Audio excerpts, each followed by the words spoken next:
بسم اللہ الرحمن الرحیم۔ تھوڑا سا تعارف اللہ رب العزت کے بارے میں۔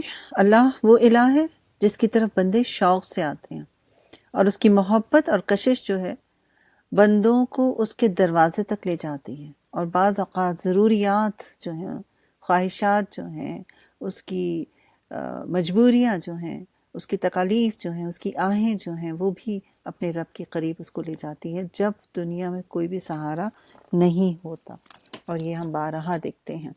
اللہ وہ ذات ہے جس کو پا کر انسان کے اندر سکون اور اطمینان آ جاتا ہے، اور جس کی عبادت کرنے سے اور ذکر کرنے سے مومن کو سکون، اطمینان اور خوشی اور فرحت محسوس ہوتی ہے، اور اس کے اندر ایک ٹھہراؤ آتا ہے۔ اللہ کا ذکر انسان کو کامیابی کی طرف لے کے جاتا ہے، اور کامیابی کیا ہے؟ آخرت کی کامیابی ہے، اور کامیابی کیا ہے؟ دل کا سکون کامیابی ہے۔ اور کامیابی کیا ہے؟ امن کی نیند کا حاصل ہو جانا، یہ بھی کامیابی ہے۔ ایک چین ہو، ایک امن ہو، یہ ساری چیزیں کیا ہیں؟ انسان کے لیے کامیابی ہیں۔ صرف دولت کا ہو جانا کامیابی نہیں ہے۔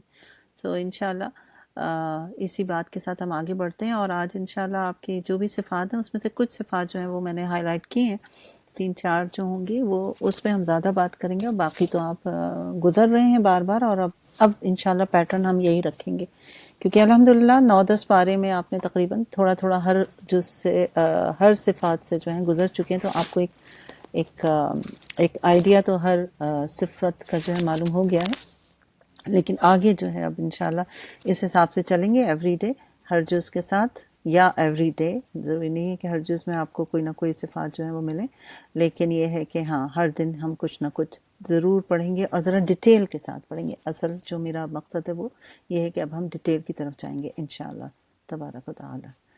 ٹھیک ہے، چلیے انشاءاللہ آج ہم شروع کریں گے سورہ یونس۔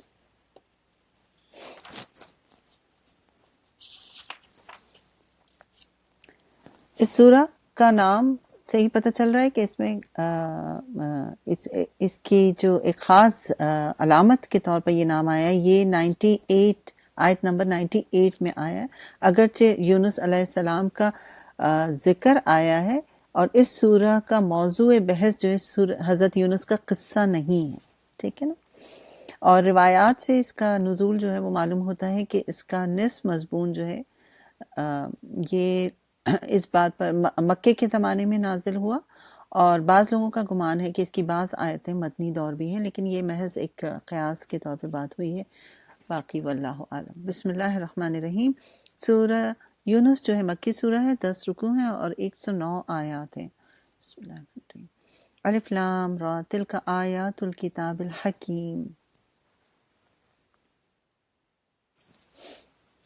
الف لام را، یہ اس کتاب کی آیات ہیں جو حکمت اور دانش سے لبریز ہیں۔ کیا لوگوں کے لیے یہ عجیب بات ہو گئی کہ ہم نے خود انہی میں سے ایک آدمی کو اشارہ کیا کہ غفلت میں پڑے ہوئے لوگوں کو چونکا دے، جو مال نے ان کو خوشخبری دے کہ ان کے لیے ان کے رب کے پاس سچی عزت سرفرازی ہے۔ کیا یہی وہ بات ہے جس پر منکرین نے کہا کہ یہ شخص تو کھلا جادوگر ہے؟ یعنی یہ ساری بات جو ہے نبی صلی اللہ علیہ وسلم کے بارے میں ہو رہی ہے۔ حقیقت یہ ہے کہ تمہارا رب وہی خدا ہے جس نے آسمانوں اور زمین کو 6 دنوں میں پیدا کیا، پھر تخت حکومت پر جلوہ گر ہوا اور کائنات کا انتظام چلا رہا ہے۔ کوئی شفاعت کرنے والا نہیں ہے الا یہ کہ اس کی اجازت کے بعد شفاعت کرے، یعنی اللہ تمہارا رب ہے، لہٰذا تم اس کی عبادت کرو۔ پھر کیا تم ہوش میں نہیں آؤ گے؟ اسی کی طرف تم سب کو پلٹ کر جانا ہے، یہ اللہ کا پکا وعدہ ہے۔ بے شک پیدائش کی ابتدا وہی کرتا ہے، پھر وہی دوبارہ پیدا کرے گا، تاکہ جو لوگ ایمان لائے اور جنہوں نے نیک اعمال کیے ان کو پورے انصاف کے ساتھ جزا دے، اور جنہوں نے کفر کا طریقہ اختیار کیا وہ کھولتا ہوا پانی پئیں گے، اور دردناک سزائیں اس انکار حق کی پاداش میں جو وہ کرتے تھے، ان کے لیے سزائیں تیار ہوں گی۔ وہی ہے جس نے سورج کو اجیالہ بنایا اور چاند کو چمک دی، اور چاند کے گھٹنے بڑھنے کی منزلیں ٹھیک ٹھیک مقرر کی، تاکہ تم اس سے برسوں اور تاریخوں کے حساب معلوم کر سکو۔ اللہ تعالیٰ نے یہ سب کچھ کھیل کے طور پر نہیں بلکہ بامقصد بنایا ہے۔ وہ اپنی نشانیوں کو کھول کھول کر پیش کر رہا ہے ان لوگوں کے لیے جو علم رکھتے ہیں۔ یقیناً رات اور دن کے الٹ پھیر میں ہر اس چیز میں جو اللہ نے زمین اور آسمانوں میں پیدا کی ہے نشانیاں ہیں ان لوگوں کے لیے جو غلط بینی اور غلط روی سے بچنا چاہتے ہیں۔ حقیقت یہ کہ جو لوگ ہم سے ملنے کی توقع نہیں رکھتے وہ دنیا کی زندگی ہی پر راضی اور مطمئن ہو گئے ہیں، اور جو لوگ ہماری نشانیوں سے غافل ہیں ان کا آخری ٹھکانہ جہنم ہوگا، ان برائیوں کی پاداش میں جن کا اکتساب وہ اپنے اس غلط عقیدے اور غلط طرز عمل کی وجہ سے کرتے رہے ہیں۔ اور یہ بھی حقیقت ہے کہ جو لوگ ایمان لائے، یعنی جنہوں نے ان صداقتوں کو قبول کر لیا جو اس کتاب میں پیش کی گئی ہیں اور نیک عمل کرتے رہے، انہیں ان کا رب ان کے ایمان کی وجہ سے سیدھی راہ چلائے گا۔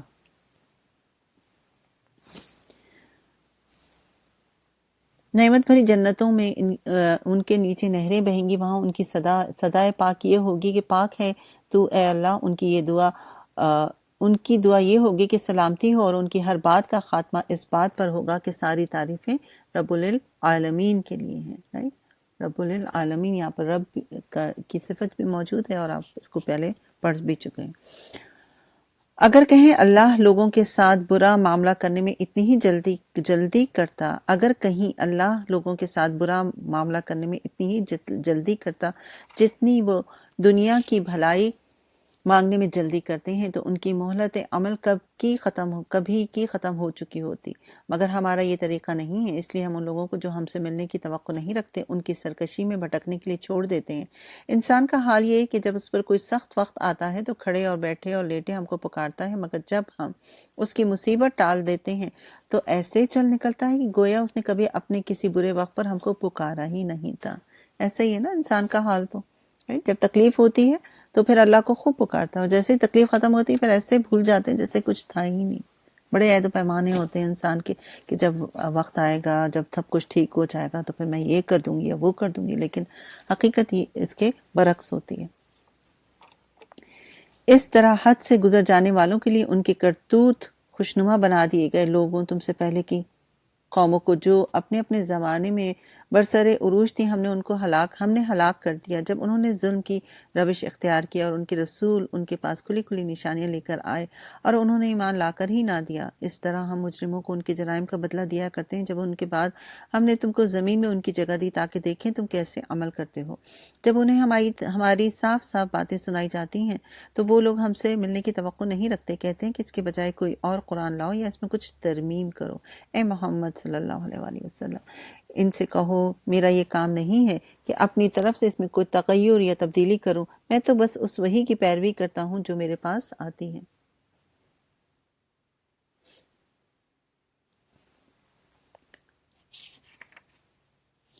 جو میرے پاس بھیجی جاتی ہیں، اگر میں اپنے رب کی نافرمانی کروں تو مجھے ایک بڑے ہولناک دن کے عذاب کا ڈر ہے۔ اور کہو اگر اللہ کی مشیت یہی ہوتی تو میں یہ قرآن تمہیں کبھی نہ سناتا اور اللہ تمہیں اس کی خبر تک نہ دیتا۔ آخر اس سے پہلے میں ایک عمر تمہارے درمیان گزار چکا ہوں، کیا تم عقل سے کام نہیں لیتے؟ یعنی نبی صلی اللہ علیہ وسلم کی بات ہے نا، آپ تو 40 سال سے انہی کے درمیان تھے، وہ ایک ایک چیز سے واقف تھے۔ پھر اس سے بڑھ کر ظالم اور کون ہوگا جو ایک جھوٹی بات گھڑ کر اللہ کی طرف منسوب کرے یا اللہ کی واقعی آیات کو جھوٹا قرار دے۔ یقیناً مجرم کبھی فلاح نہیں پا سکتے۔ یہ لوگ اللہ کے سوا ان کی پرستش کر رہے ہیں جو ان کو نہ نقصان پہنچا سکتے ہیں نہ نفع، اور کہتے یہ ہیں کہ یہ اللہ کے ہاں ہمارے سفارشی ہیں۔ اے محمد ان سے کہو کیا تم اللہ کو اس بات کی خبر دیتے ہو جسے نہ وہ آسمانوں میں جانتا ہے نہ زمین میں؟ پاک ہے وہ اور بالا و برتر ہے اس شرک سے جو لوگ کرتے ہیں۔ ابتداً سارے انسان ایک ہی امت تھے، یعنی جب آدم علیہ السلام پیدا کیے گئے تھے اس کے کچھ عرصے تک، بعد میں انہوں نے مختلف عقیدے اور مسلک بنا لیے، اور اگر ہمارے رب کی طرف سے پہلے ہی ایک بات طے نہ کر لی گئی ہوتی تو جس چیز میں وہ باہم اختلاف کر رہے ہیں اس کا فیصلہ کر دیا جاتا۔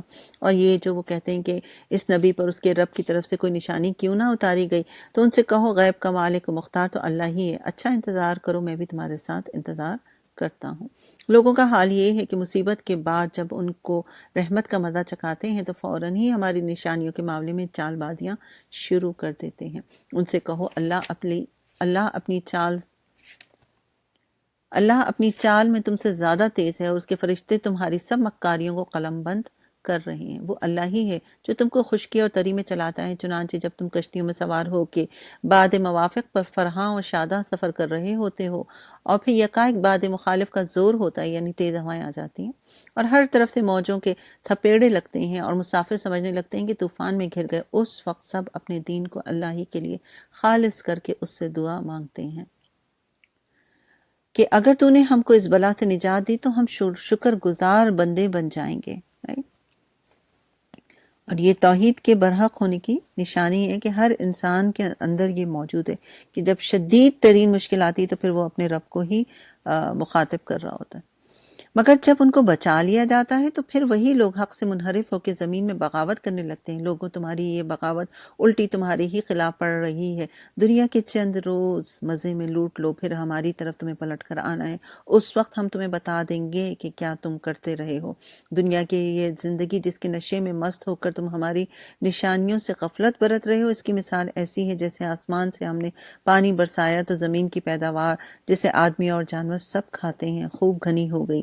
پھر آئین اس وقت جب کہ زمین اپنی بہار پر تھی اور کھیتیاں بنی سوری کھڑی تھیں، ان کے مالک سمجھ رہے تھے کہ اب ہم ان سے فائدہ اٹھانے پر قادر ہیں۔ یکایک رات کو یا دن کو ہمارا حکم آیا اور ہم نے اسے ایسا غارت کر کے رکھ دیا کہ گویا کل وہاں کچھ تھا ہی نہیں۔ اسی طرح ہم نشانیاں کھول کھول کر پیش کرتے ہیں ان لوگوں کے لیے جو سمجھنے والے ہیں۔ یعنی یہ دنیا میں زندگی بسر کرنے کا جو طریقہ ہے وہ بتایا جا رہا ہے کہ انسان کیا سمجھ رہا ہوتا ہے کہ بس وہ ہمیشہ یہیں رہ جائے گا، جبکہ حقیقت اس کے برعکس ہے۔ یعنی اس کا عمل، ظاہر ہے ہم میں سے کوئی بھی یہ نہیں کہتا کہ ظاہر ہے ہمیں ہمیشہ زندہ رہنا ہے، ہم سب جانتے ہیں، لیکن انسان کا جو عمل ہے نا وہ بتا رہا ہوتا ہے کہ اس کا کیا رزلٹ آئے گا۔ یہ بالکل ایسے ہی جیسے کہ اسٹوڈنٹ ہوتا ہے، وہ اپنے سارے اسائنمنٹ جو ہیں ٹائم پہ کر لیتا ہے، انلیس کہ کوئی واقعی جینیئن وجہ ہو، اور ایک اسٹوڈنٹ جو آخر میں کر رہا ہوتا ہے، تو فرق ہے نا دونوں میں، پتہ چل جاتا ہے کہ کون کتنا سیریس ہے، اسی سے اندازہ ہو جاتا ہے انسان کو۔ تم اس ناپائیدار زندگی کے فریب میں مبتلا ہو رہے ہو اور اللہ تمہیں دارالسلام کی طرف دعوت دے رہا ہے۔ یعنی دنیا میں زندگی بسر کرنے کے طریقے وہی ہیں جو آخرت کی زندگی پر ڈپینڈ کرتے ہیں، یعنی جو آخرت کی زندگی میں تم کو دارالسلام کا مستحق بنائیں گے۔ دارالسلام سے مراد کیا؟ جنت، اور اس کے معنی ہے سلامتی کا گھر، وہ جگہ جہاں کوئی آفت، کوئی نقصان، کوئی رنج، کوئی دکھ، کوئی تکلیف، کوئی پریشانی، کچھ بھی نہیں ہوگا، کوئی سٹریس کچھ بھی نہیں ہوگا، سب کچھ ختم ہو چکا ہوگا، رائٹ؟ تو ہم اگر کچھ کوشش کر رہے ہیں تو اس گھر کے لیے کر رہے ہیں۔ ہدایت اس کے اختیار میں ہے، جس کو وہ چاہتا ہے سیدھا راستہ دکھا دیتا ہے۔ جن لوگوں نے بھلائی کا راستہ اختیار کیا ان کے لیے بھلائی ہے اور مزید فضل، یعنی ان کو صرف ان کی نیکی کے مطابق ہی اجر نہیں ملے گا، بلکہ اللہ تعالیٰ اپنے فضل سے ان کو مزید انعام دیں گے۔ ایسا نہیں کہ ایک نیکی کی تو ایک ہی کوئی چیز ملی، بلکہ زیادہ ملے گی، رائٹ؟ انشاءاللہ ان کے چہرے پر روح سیاہی اور ذلت نہیں چھائے گی، وہ جنت کے مستحق ہیں جہاں وہ ہمیشہ رہیں گے، اور جن لوگوں نے برائیاں کمائیں ان کی برائی جیسی ہے ویسا ہی وہ بدلہ پائیں گے، یعنی ان کو جوں کا تو بدلہ ملے گا، رائٹ؟ یہ ایسا نہیں ہے کہ جس طرح نیکیوں میں ہوگا زیادہ تو برائی کا بدلہ زیادہ ملے گا، نہیں، جتنا بڑا گناہ اتنی ہی بڑی سزا، دیٹس اٹ، اس سے زیادہ نہیں، کم ہو سکتی ہے، زیادہ نہیں۔ ذلت ان پر مسلط ہوگی، کوئی اللہ سے ان کو بچانے والا نہ ہوگا، ان کے چہروں پر ایسی تاریکی چھائی ہوئی ہوگی جیسے رات کے سیاہ پردے ان پر پڑے ہوں۔ وہ دوزخ کے مستحق ہیں جہاں وہ ہمیشہ رہیں گے، جس روز ہم ان سب کو ایک ساتھ اپنی عدالت میں اکٹھا کریں گے۔ پھر ان لوگوں سے جنہوں نے شرک کیا کہیں گے کہ ٹھہر جاؤ تم بھی اور تمہارے بنائے ہوئے شریک بھی، پھر ہم ان کے درمیان سے اجنبیت کا پردہ ہٹا دیں گے اور ان کے شریک کہیں گے کہ تم ہماری عبادت تو نہیں کرتے تھے، ہمارے اور تمہارے درمیان اللہ کی گواہی کافی ہے، تم اگر ہماری عبادت کرتے بھی تھے تو ہم تمہاری اس عبادت سے بالکل بے خبر تھے۔ کیونکہ اکثر لوگ جو ہیں جیسے مزاروں پہ جا کے عبادت کر رہے ہوتے ہیں، ان کے ذریعے دعائیں مانگ رہے ہوتے ہیں، تو یہ کیا ہے؟ یہ شرک ہے ایکچولی، رائٹ؟ سو وہ بزرگ جو ہیں وہ یہ کہہ کر نہیں گئے تھے کہ تم میری عبادت کرنا یا میں تمہاری سفارش کروں گا، نہیں، یہ لوگ خود ہی جو ہے غلوف سے کام لیتے ہیں، اس لیے غلوف سے بھی ہمیں بچنے کی بہت زیادہ ضرورت ہے۔ اس وقت ہر شخص اپنے کیے کا مزہ چکھ لے گا، سب اپنے حقیقی مالک کی طرف پھیر دیے جائیں گے اور وہ سارے جھوٹ جو انہوں نے گھڑ رکھے تھے گم ہو جائیں گے۔ ان سے پوچھو کون تم کو آسمان اور زمین سے رزق دیتا ہے؟ یہ سماعت اور بینائی کی قوتیں کس کے اختیار میں ہیں؟ کون بے جان میں سے جاندار کو اور جاندار میں سے بے جان کو نکالتا ہے؟ کون اس نظم عالم کی تدبیر کر رہا ہے؟ وہ ضرور کہیں گے کہ اللہ۔ کہو پھر تم حقیقت کے خلاف چلنے سے پرہیز کیوں نہیں کرتے؟ تب تو یہی اللہ تمہارا حقیقی رب ہے۔ پھر حق کے بعد گمراہی کے سوا اور کیا باقی رہ گیا؟ آخر یہ تم کدھر پھرائے جا رہے ہو؟ رائٹ؟ یعنی خطاب عام لوگوں سے ہے، اور ان سے سوال یہ نہیں کیا جا رہا کہ تم کدھر پھیرے جاتے ہو، بلکہ یہ ہے کہ تم کدھر پھرائے جا رہے ہو۔ اس سے صاف طور پر ظاہر ہوتا ہے کہ کوئی ایسا گمراہ کن شخص یا گروہ موجود ہے جو لوگوں کو صحیح رخ سے ہٹا کر غلط رخ پر پھیر رہا ہے، رائٹ؟ اور ظاہر ہے کہ یہ ان کے جو اپنے پیری مریدی ہوتے ہیں، چاہے وہ مزاروں پہ جاننے والے ہوں، چاہے وہ بتوں کے ہوں، یا ان کے جو بڑے ہوتے ہیں، رائٹ؟ تو وہ جو ہوتے ہیں لوگوں کو پھیرا رہے ہوتے ہیں، یعنی پلٹ رہے ہوتے ہیں، رائٹ؟ اگر کہیں حق کی بات دماغ میں آتی بھی ہے تو وہ ان کو وہ ان لوگوں کی وجہ سے گمراہ ہو جاتے ہیں۔ پھر حق کے بعد گمراہی کے سوا اور کیا باقی رہ گیا؟ آخر یہ تم کدھر پھیرائے جا رہے ہو؟ اے نبی دیکھو، اس طرح نافرمانی اختیار کرنے والوں پر تمہارے رب کی بات صادق آ گئی کہ وہ مان کر نہیں دیں گے۔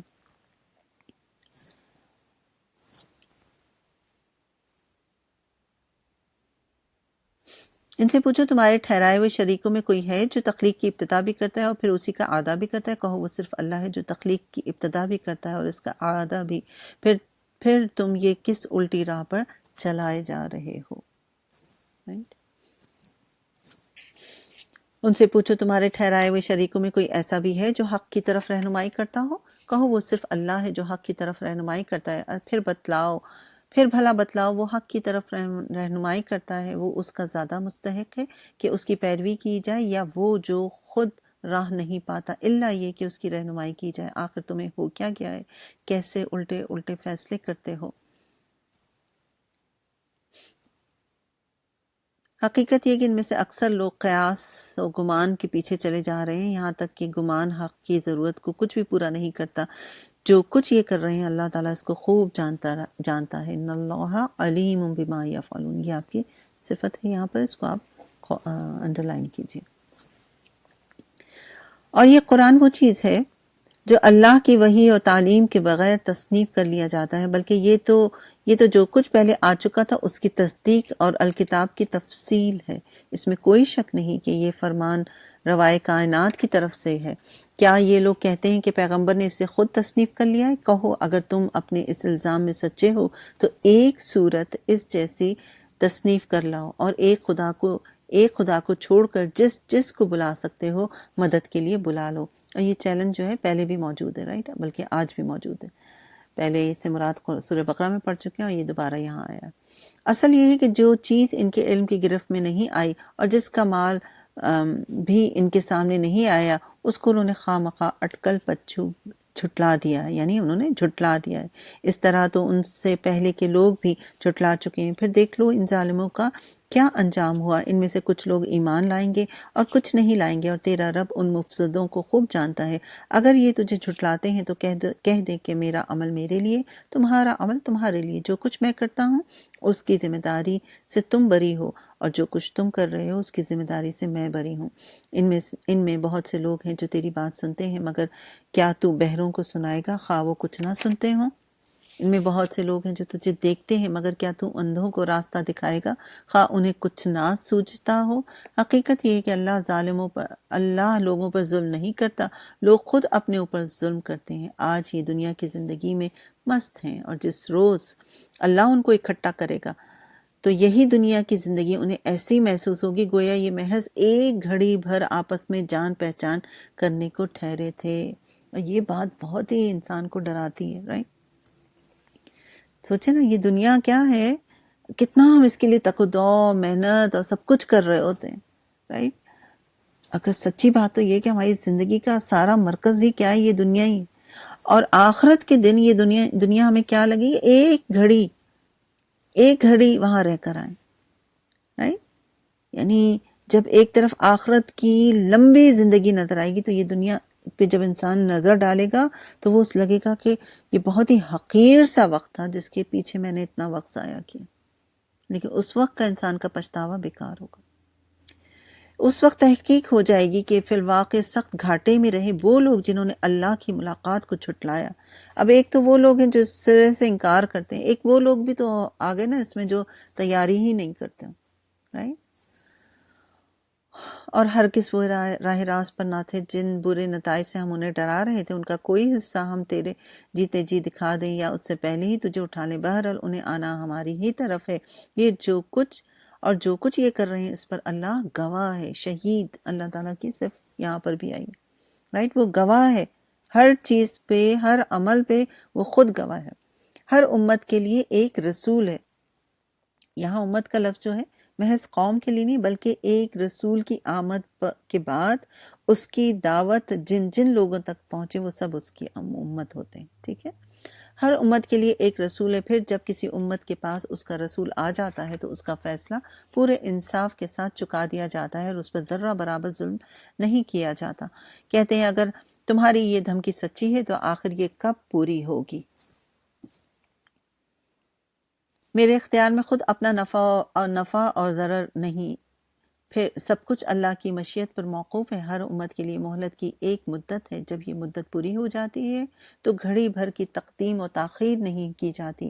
ان سے کہو کبھی تم نے یہ بھی سوچا ہے کہ اگر اللہ کا عذاب اچانک رات کو یا دن کو آ جائے تو تم کیا کر سکتے ہو؟ آخر یہ ایسی کون سی چیز ہے جس کے لیے مجرم جلدی مچا رہے ہیں؟ کیونکہ وہ کہتے تھے نا، اے نبی آپ کہتے ہیں کہ جی پکڑ ہوگی تو کب آئے گی پکڑ اور کب ہوگا عذاب، آتا کیوں نہیں ہے، رائٹ؟ وہ خود کہہ رہے ہوتے تھے اپنے منہ سے، تو اس پہ کہا جا رہا ہے کہ آخر یہ ایسی کون سی چیز کے لیے جلدی مچا رہے ہیں؟ کیا جب وہ تم پر آ پڑے گی اس وقت تم اس کو مانو گے؟ اب بچنا چاہتے ہو، حالانکہ تم خود ہی اس کے لیے جلدی آنے کا تقاضا کر رہے تھے۔ پھر ظالموں سے کہا جائے گا کہ اب ہمیشہ کے عذاب کا مزہ چکھو، جو کچھ تم کرتے رہے ہو اس کی پاداش کے سوا اور کیا بدلہ تم کو دیا جا سکتا ہے؟ پھر پوچھتے ہیں کیا واقعی یہ سچ ہے جو تم کہہ رہے ہو؟ کہو میرے رب کی قسم یہ بالکل سچ ہے، اور تم اتنا بل بوتا نہیں رکھتے کہ اسے ظہور میں آنے سے روک دو۔ اگر ہر اس شخص کے پاس جس نے ظلم کیا روئے زمین کی دولت بھی ہو تو اس عذاب سے بچنے کے لیے وہ اسے فدیہ میں دینے پر آمادہ ہو جائے گا۔ جب یہ لوگ اس عذاب کو دیکھیں گے تو دل ہی دل میں پچھتائیں گے، مگر ان کے درمیان پورے انصاف سے فیصلہ کیا جائے گا، کوئی ظلم ان پر نہ ہوگا۔ سنو، آسمانوں اور زمین میں جو کچھ ہے اللہ کا ہے، سن رکھو اللہ کا وعدہ سچا ہے، مگر اکثر انسان جانتے نہیں ہیں۔ وہی زندگی بخشتا ہے، وہی موت دیتا ہے، اور اسی کی طرف تم سب کو پلٹنا ہے۔ لوگوں تمہارے پاس تمہارے رب کی طرف سے نصیحت آ گئی ہے۔ کس کو کہا جاتا ہے؟ اس کتاب کو، رائٹ؟ یا ایھا الناس قد جاءتکم موعظۃ من ربکم، اور وہ کیا ہے؟ وشفاء لما فی الصدور وہدی ورحمۃ للمؤمنین، رائٹ؟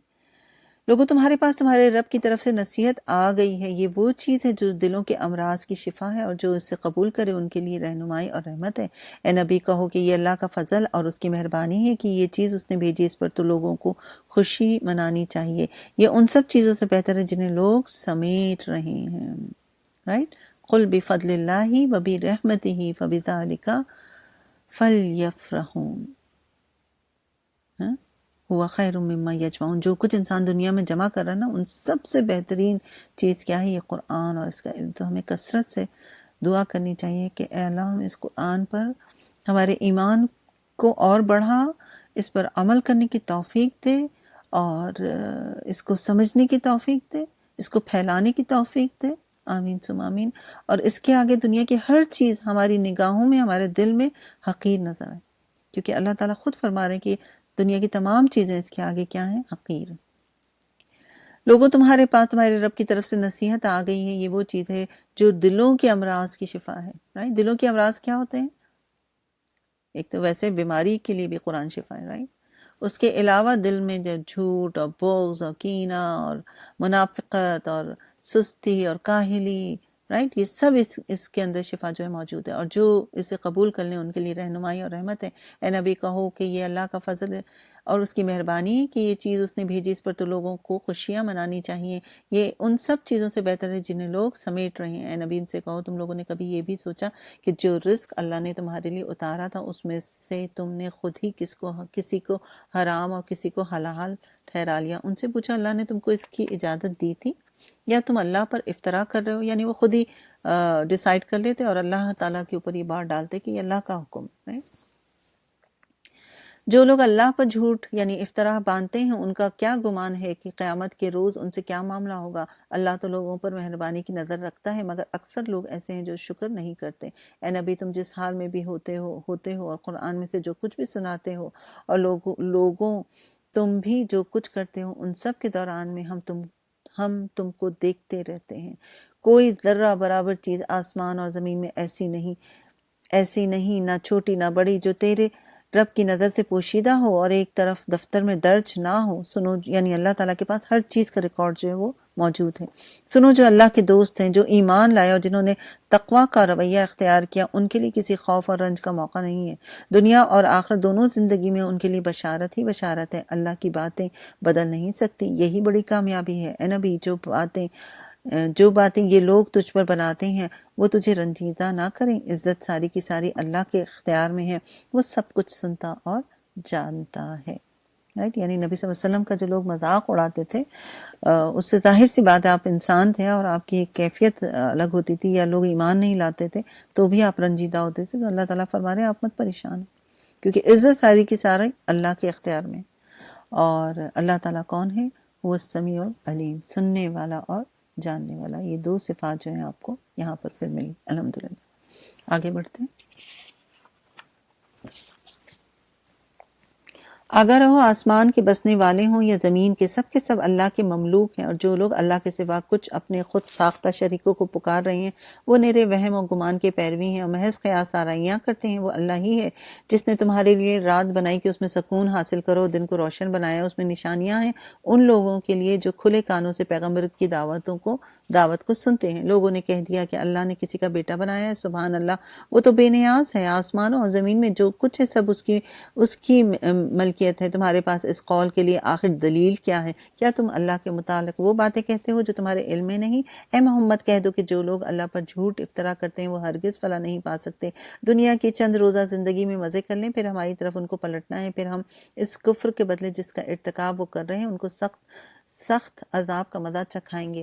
ان کو نوح کا قصہ سناؤ، اس وقت کا قصہ جب اس نے اپنی قوم سے کہا تھا کہ اے برادران قوم، اگر میرا تمہارے درمیان رہنا اور اللہ کی آیات سنا کر تمہیں غفلت سے بیدار کرنا تمہارے لیے ناقابل برداشت ہو گیا ہے تو میرا بھروسہ اللہ پر ہے۔ تم اپنے ٹھہرائے ہوئے شریکوں کو ساتھ لے کر ایک متفقہ فیصلہ کر لو، اور جو منصوبہ تمہارے پیش نظر ہو اس کو خوب سوچ سمجھ لو تاکہ اس کا کوئی پہلو تمہاری نگاہ سے پوشیدہ نہ رہ جائے۔ پھر میرے خلاف اس کو عمل میں لے آؤ اور مجھے ہرگز مہلت نہ دو۔ تم نے میری نصیحت سے منہ موڑا تو میرا کیا نقصان کیا؟ میں تم سے کسی اجر کا طلبگار تو نہ تھا، میرا اجر تو اللہ کے ذمہ ہے، اور مجھے حکم دیا گیا کہ خواہ کوئی مانے یا نہ مانے میں خود مسلم بن کر رہوں گا۔ اب آپ دیکھیں کہ یہاں پر ایک نبی کا طریقہ بتایا جا رہا ہے کہ وہ بے لوث ہو کر جو ہے نبی اپنی قوم کی جو ہے وہ ان کو اللہ کی طرف دعوت دیتے ہیں اور کوئی اجر نہیں رکھتے۔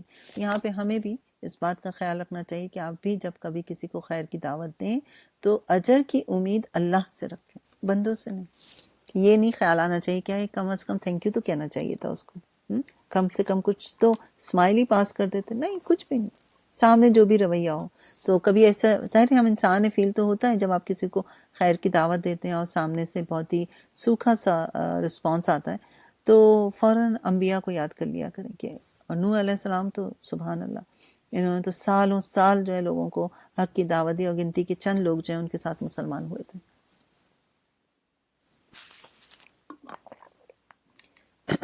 انہوں نے اسے جھٹلایا اور نتیجہ یہ ہوا کہ ہم نے اسے اور ان لوگوں کو جو اس کے ساتھ کشتی میں تھے بچا لیا اور انہی کو زمین میں جانشین بنایا اور ان سب کو غرق کر دیا جنہوں نے ہماری آیات کو جھٹلایا تھا۔ بس دیکھ لو کہ جنہیں متنبع کیا گیا تھا اور پھر بھی انہوں نے مان کر نہ دیا، ان کا کیا انجام ہوا۔ پھر نوح کے بعد ہم نے مختلف پیغمبروں کو ان کی قوموں کی طرف بھیجا اور وہ ان کے پاس کھلی کھلی نشانیاں لے کر آئے، مگر جس چیز کو انہوں نے پہلے جھٹلا دیا تھا اسے پھر مان کر نہ دیا۔ اس طرح ہم حد سے گزر جانے والوں کے دلوں پر ٹھپا لگا دیتے ہیں۔ پھر ان کے بعد ہم نے موسیٰ اور ہارون کو اپنی نشانیوں کے ساتھ فرعون اور اس کے سرداروں کی طرف بھیجا، مگر انہوں نے اپنی بڑائی کا گھمنڈ کیا اور وہ مجرم لوگ تھے۔ پس جب ہمارے پاس سے حق ان کے سامنے آیا تو انہوں نے کہہ دیا کہ یہ تو کھلا جادو ہے۔ موسیٰ علیہ السلام نے کہا تم حق کو یہ کہتے ہو جبکہ وہ تمہارے سامنے آ گیا، کیا یہ جادو ہے؟ حالانکہ جادوگر فلاں نہیں پا سکتے۔ انہوں نے جواب میں کہا، کیا تو اس لیے آیا ہے کہ ہمیں اس طریقے سے پھیر دے جس پر ہم نے اپنے باپ داداؤں کو پایا، اور زمین میں بڑائی تم دونوں کی قائم ہو جائے؟ تمہاری بات تو ہم ماننے والے نہیں ہیں۔ اور فرعون نے اپنے آدمیوں سے کہا کہ ہر ماہر فن جادوگر کو میرے پاس حاضر کرو۔ جب جادوگر آ گئے تو موسیٰ نے ان سے کہا، جو کچھ تمہیں پھینکنا ہے پھینکو۔ پھر جب انہوں نے اپنی چیزیں پھینکی تو موسیٰ علیہ السلام نے کہا، یہ جو کچھ تم نے پھینکا ہے یہ جادو ہے، اللہ ابھی اسے باطل کیے دیتا ہے، مفسدوں کے کام کو اللہ سدھرنے نہیں دیتا، اور اللہ اپنے فرمانوں سے حق کو حق کر دکھاتا ہے، خواہ مجرموں کو وہ کتنا ہی ناگوار ہو۔ پھر دیکھو موسیٰ کو اس کی قوم میں سے چند نوجوانوں کے سوا کسی نے نہ مانا، فرعون کے ڈر سے اور خود اپنی قوم کے سربراہ آور لوگ کے ڈر سے، جنہیں خوف تھا کہ فرعون ان کو عذاب میں مبتلا کر دے گا۔ اور واقعہ یہ ہے کہ فرعون زمین میں غلبہ رکھتا ہے، اور وہ ان لوگوں میں سے تھا جو کسی حد پر رکتے نہیں ہیں۔ آپ دیکھیں کہ فرعون کے خوف سے کتنے لوگ جو ہیں وہ ایمان نہیں لا رہے تھے، یعنی ان پر حق واضح بھی تھا پھر بھی نہیں لا رہے تھے۔ اور ابھی مجھے ایک دم سے یہ خیال آیا کہ ہم نے کبھی اس بات پر شکر ہی نہیں ادا کیا نا، شاید کہ شکر ہے اللہ کا کہ ہم ایک تو مسلمان گھرانے میں پیدا ہوئے، دوسرے یہ کہ ہم آزادی کے ساتھ اپنے دین پر عمل کر سکتے ہیں۔ جو مسلم ممالک میں رہ رہے تھے ان کے تو کیا کہنے، لیکن ہم میں سے اکثریت جو ہے وہ غیر مسلم ممالک میں، لیکن پھر بھی اللہ کا کرم ہے، یعنی آج کے دور میں بھی بہت سے مسلمان ایسے بھی ہیں جو جہاں کافر کے ملک میں ہیں وہ، اور انہیں اجازت نہیں ہے روزے رکھنے کی اور نماز پڑھنے کی اور قرآن پڑھنے کی، لیکن یا ان پر ظلم و ستم ہو رہے ہیں، لیکن ہم اللہ کا جتنا شکر ادا کریں کم ہے۔ تو سوچیں کیا ہم سے کوئی پوچھ نہیں ہوگی؟ کیا واقعی ہم سے پوچھ نہیں ہوگی کہ ہم تو پرامن تھے؟ چلیں جی، جو مشکل میں ہیں غیر مسلموں کے ہاتھوں پھنسے ہوئے ہیں وہ ان کے تو اپنی ہی جان کے لالے پڑے ہوئے، وہ ان غیر مسلموں کو کیا دعویٰ کریں گے؟ کیا ہم سے پوچھ نہیں ہوگی؟ تو میں چاہوں گی آپ سب لوگ بہنیں جو نا اس کتاب کو او مین کائنڈ جو ہے اس کو لیں، منگوائیں اور اپنی اپنی لائبریریز میں رکھوائیں۔ میں بھی انشاءاللہ بات کر رہی ہوں، لائبریری میں بات ہو رہی ہے، تو ابھی دیکھتے ہیں اپروول آتا ہے یا نہیں، لیکن آپ لوگ بھی جو ہے یہ کام کریں، کم از کم کچھ تو کریں۔ ہم وربلی نہیں کر سکتے، ہم جا نہیں سکتے، ہم دعوت نہیں دے سکتے، ہم بہت بیزی ہیں یا ہم بہت لیزی ہیں، میں بھی آپ ہی کی طرح ہوں، لیکن کم از کم اتنا تو کر سکتے ہیں ہم کہ لائبریری میں رکھوا دیں۔ چلیں عہد کیجئے، سب سوچیں اس بات پر، غور و فکر کریں کہ کس طرح سے ہم منگوائیں، اور کم از کم 5 6 8 کتابیں جو ہیں وہاں پر رکھوائی جائیں۔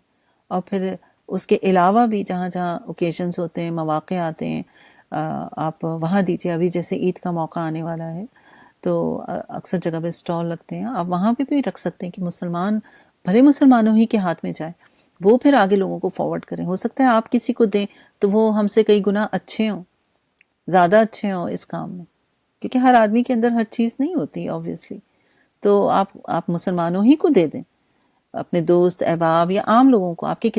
یہ کتابیں آپ کے بیگ میں رہنی چاہیے کہ کبھی بھی کہیں بھی موقع مل جائے تو آپ وہ کسی کو پکڑا دیں۔ ابھی ریسنٹلی میں نے اپنے اسکول میں جو ایک ریورٹڈ مسلم ہے ان کو یہ کتابیں دی، کیونکہ وہ اپنے پیرنٹس کی طرف سے بہت فکر مند تھی، وہ چاہتی تھی کہ وہ بھی مسلمان ہوں۔ تو ظاہر ہے ایسے بہت سارے لوگ ملیں گے آپ کو، اگر مجھے آپ کو نہیں ملتے تو دوسروں کو مل جائیں گے، تو اس لیے اس میں سستی نہ برتیں، ٹھیک ہے نا؟ انشاءاللہ تو ضرور اس کتاب کے لیے آپ رابطہ قائم کریں، مجھ سے بھی کر سکتی ہیں، اور مہرین ہیں، حسن ہیں، امرین ہیں، ان سب سے آپ کر سکتے ہیں انشاءاللہ۔ اچھا جی،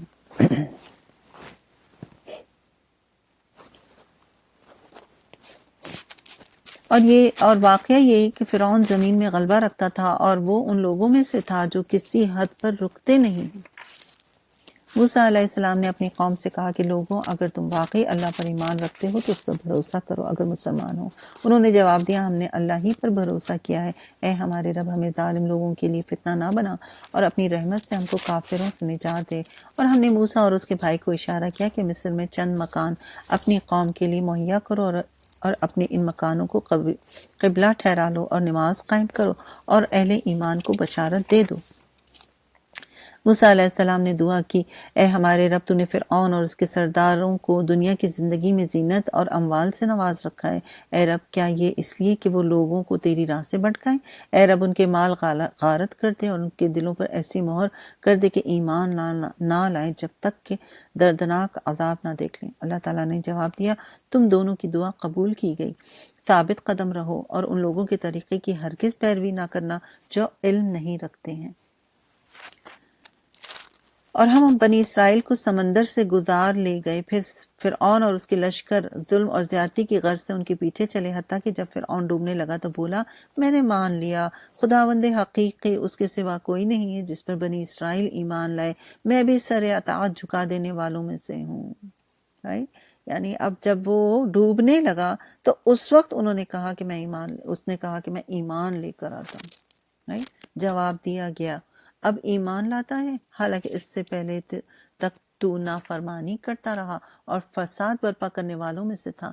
اب تو ہم صرف تیری لاش ہی کو بچائیں گے تاکہ تو بعد کی نسلوں کے لیے نشان عبرت بنے، اگرچہ بہت سے انسان ایسے ہیں جو ہماری نشانیوں سے غفلت برتتے ہیں۔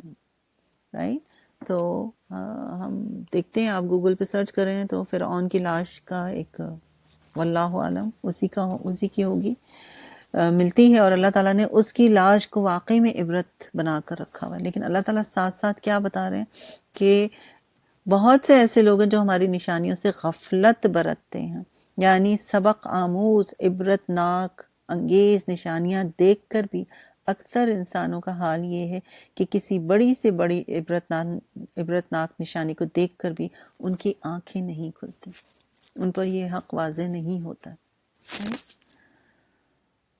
ہم نے بنی اسرائیل کو بہت اچھا ٹھکانہ دیا اور نہایت عمدہ وسائل زندگی انہیں عطا کیے، پھر انہوں نے باہم اختلاف نہیں کیا مگر اس وقت جب کہ علم ان کے پاس آ چکا تھا۔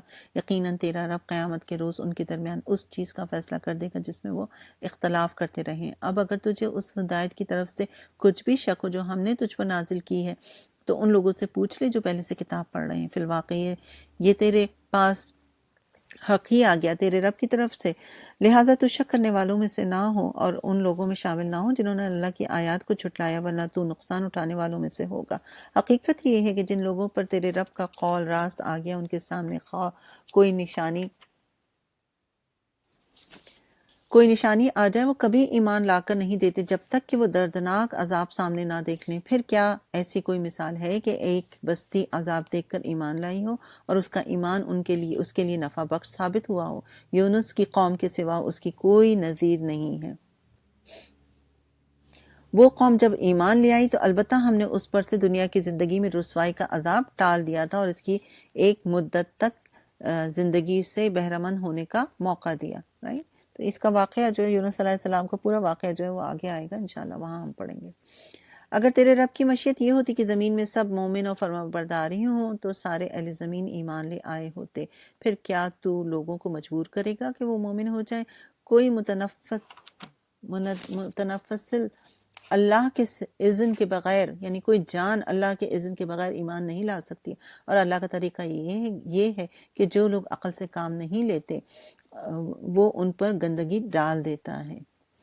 ان سے کہو زمین اور آسمانوں میں جو کچھ ہے اسے آنکھیں کھول کر دیکھو، اور جو لوگ ایمان لانا ہی نہیں چاہتے ان کے لیے نشانیاں اور تنبیہات آخر کیا مفید ہو سکتی ہیں؟ اب یہ لوگ اس کے سوا اور کس چیز کے منتظر ہیں کہ وہی برے دن دیکھیں جو ان سے پہلے گزرے ہوئے لوگ دیکھ چکے ہیں؟ ان سے کہو اچھا انتظار کرو، میں بھی تمہارے ساتھ انتظار کرتا ہوں، پھر جب وقت آتا ہے تو ہم اپنے رسولوں کو اور ان لوگوں کو بچا لیتے ہیں جو ایمان لائے ہوں۔ ہمارا یہی طریقہ ہے، ہم پر یہ حق ہے کہ مومنوں کو بچائیں۔ اے نبی کہہ دو کہ لوگوں، اگر تم ابھی تک میرے دین کے متعلق کسی شک میں ہو تو سن لو، تم اللہ کے سوا جن کی بندگی کرتے ہو میں ان کی بندگی نہیں کرتا بلکہ صرف اس اللہ کی بندگی کرتا ہوں جس کے قبضے میں تمہاری موت ہے۔ مجھے حکم دیا گیا ہے کہ میں ایمان لانے والوں میں سے ہوں، اور مجھ سے فرمایا گیا ہے کہ تو یکسو ہو کر اپنے آپ کو ٹھیک ٹھیک اس دین پر قائم رکھ اور ہرگز مشرکوں میں سے نہ ہو، اور اللہ کو چھوڑ کر کسی ایسی ہستی کو نہ پکارو جو تجھے فائدہ نہ پہنچا سکے نہ نقصان۔ اگر تو ایسا کرے گا تو ظالموں میں سے ہوگا۔ اگر اللہ تجھے کسی مصیبت میں ڈال دے تو خود اس کے سوا کوئی نہیں جو اس مصیبت کو ٹال دے۔ اگر وہ تیرے حق میں کسی بھلائی کا ارادہ کرے تو اس کے فضل کو پھیرنے والا بھی کوئی نہیں۔ وہ اپنے بندوں میں سے جس کو چاہتا ہے اسے فضل سے نوازتا ہے، اور وہ درگزر کرنے والا اور رحم فرمانے والا ہے۔ یہ یہاں پر آپ کی 2 صفات آئیں، وَهُوَ الْغَفُورُ الرَّحِيمُ، انڈرلائن کیجئے اس کو انشاءاللہ۔ تو یعنی کہ ان ساری باتوں کے بعد اللہ تعالیٰ نے یہ والی صفات لائی، یعنی کہ اگر کوئی ایمان لے کر آ جاتا ہے، خواہ وہ کتنے بھی اس نے گناہ کیے ہوں، شرک کیا ہوا ہو، لیکن اگر وہ ایمان لے آتا ہے اور آئندہ نہیں کرتا تو اللہ تعالیٰ ایسے لوگوں کے لیے کیا ہے؟ غفور الرحیم۔ اے محمد کہہ دو کہ لوگوں تمہارے پاس تمہارے رب کی طرف سے حق آ چکا ہے، اب جو سیدھی راہ اختیار کرے گا اس کی راست روی اسی کے لیے مفید ہے، اور جو گمراہ رہے اس کی گمراہی اسی کے لیے تباہ کن ہے، اور میں تمہارے اوپر کوئی حوالے دار نہیں ہوں۔ اور اے نبی تم اس ہدایت کی پیروی کیے جاؤ جو تمہاری طرف بذریعہ وہی بھیجی جا رہی ہے، اور صبر کرو یہاں تک کہ اللہ فیصلہ کر دے، اور وہی بہترین فیصلہ کرنے والا ہے۔ چلیے الحمدللہ آپ کی یہ سورہ جو ہے مکمل ہوئی۔ انشاءاللہ یہاں پر ہم چھوٹا سا بریک کرتے ہیں اور پھر آگے اگلی سورہ شروع کریں گے، سورہ ہود۔ سورہ ہود، اس کا زمانہ نزول جو ہے اس سورہ کے موضوع پر غور کرنے سے محسوس ہوتا ہے کہ یہ اس دور میں نازل ہوئی جس میں سورہ یونس بھی نازل ہوئی تھی، رائٹ۔ اور حدیث میں آتا ہے کہ حضرت ابو بکر نے نبی صلی اللہ علیہ وآلہ وسلم سے عرض کیا، میں دیکھتا ہوں کہ آپ بوڑھے ہوتے جا رہے ہیں، اس کی کیا وجہ ہے؟ جواب میں آپ نے فرمایا کہ مجھ کو سورہ ہود اور اس کی ہم مضمون صورتوں نے بوڑھا کر دیا، رائٹ۔ تو یہ بات ذہن میں رکھ کر اس سورہ کو آپ پڑھیں تو پھر آپ کو اندازہ ہوگا کہ اس سورہ میں کس قدر ہولناکیوں کی بات ہوئی ہے۔ چلیں اگرچہ آپ کے 11 چوز اور کچھ آیات 5 آیات ہیں جو 11th میں آئے گی اور باقی پھر 12th میں انشاءاللہ۔ سورۃ ہود، سورہ ہود مکی سورہ ہے، 10 رکوع ہیں اور 123 آیات ہیں۔ بسم اللہ الرحمن الرحیم۔ الف لام را کتاب احکمت آیاتہ ثم فصلت من لدن حکیم خبیر۔ یہاں پر آپ کے سٹارٹنگ میں ہی جو ہے 2 صفات آ جاتی ہیں۔ الف لام را، فرمان ہے اس کی آیتیں پختہ مفصل ارشاد ہوئی ہیں ایک دانا اور باخبر ہستی کی طرف سے، رائٹ۔ اب آپ سوچئے کہ یہ 2 صفات شروع میں آ گئیں تو پھر آگے کوئی خاص بات آنے والی ہوگی، رائٹ۔ ایک دانا اور باخبر ہستی کی طرف سے کہ تم نہ بندگی کرو مگر صرف اللہ کی، میں اس کی طرف سے تم کو خبردار کرنے والا بھی ہوں اور بشارت دینے والا بھی ہوں، اور یہ کہ تم اپنے رب سے معافی چاہو اور اس کی طرف پلٹ آؤ تو وہ ایک مدت خاص تک تم کو اچھا سامان زندگی دے گا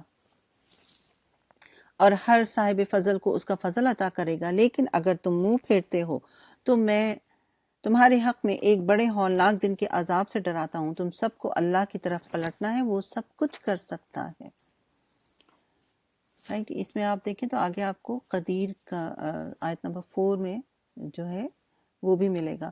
دیکھو یہ لوگ اپنے سینوں کو موڑتے ہیں تاکہ اس سے چھپ جائیں، خبردار جب یہ کپڑوں سے اپنے آپ کو ڈھانپ دیتے ہیں، اللہ ان کے چھپے کو بھی جانتا ہے اور کھلے کو بھی جانتا ہے، وہ تو ان بھیدوں سے بھی واقف ہے جو سینوں میں ہیں۔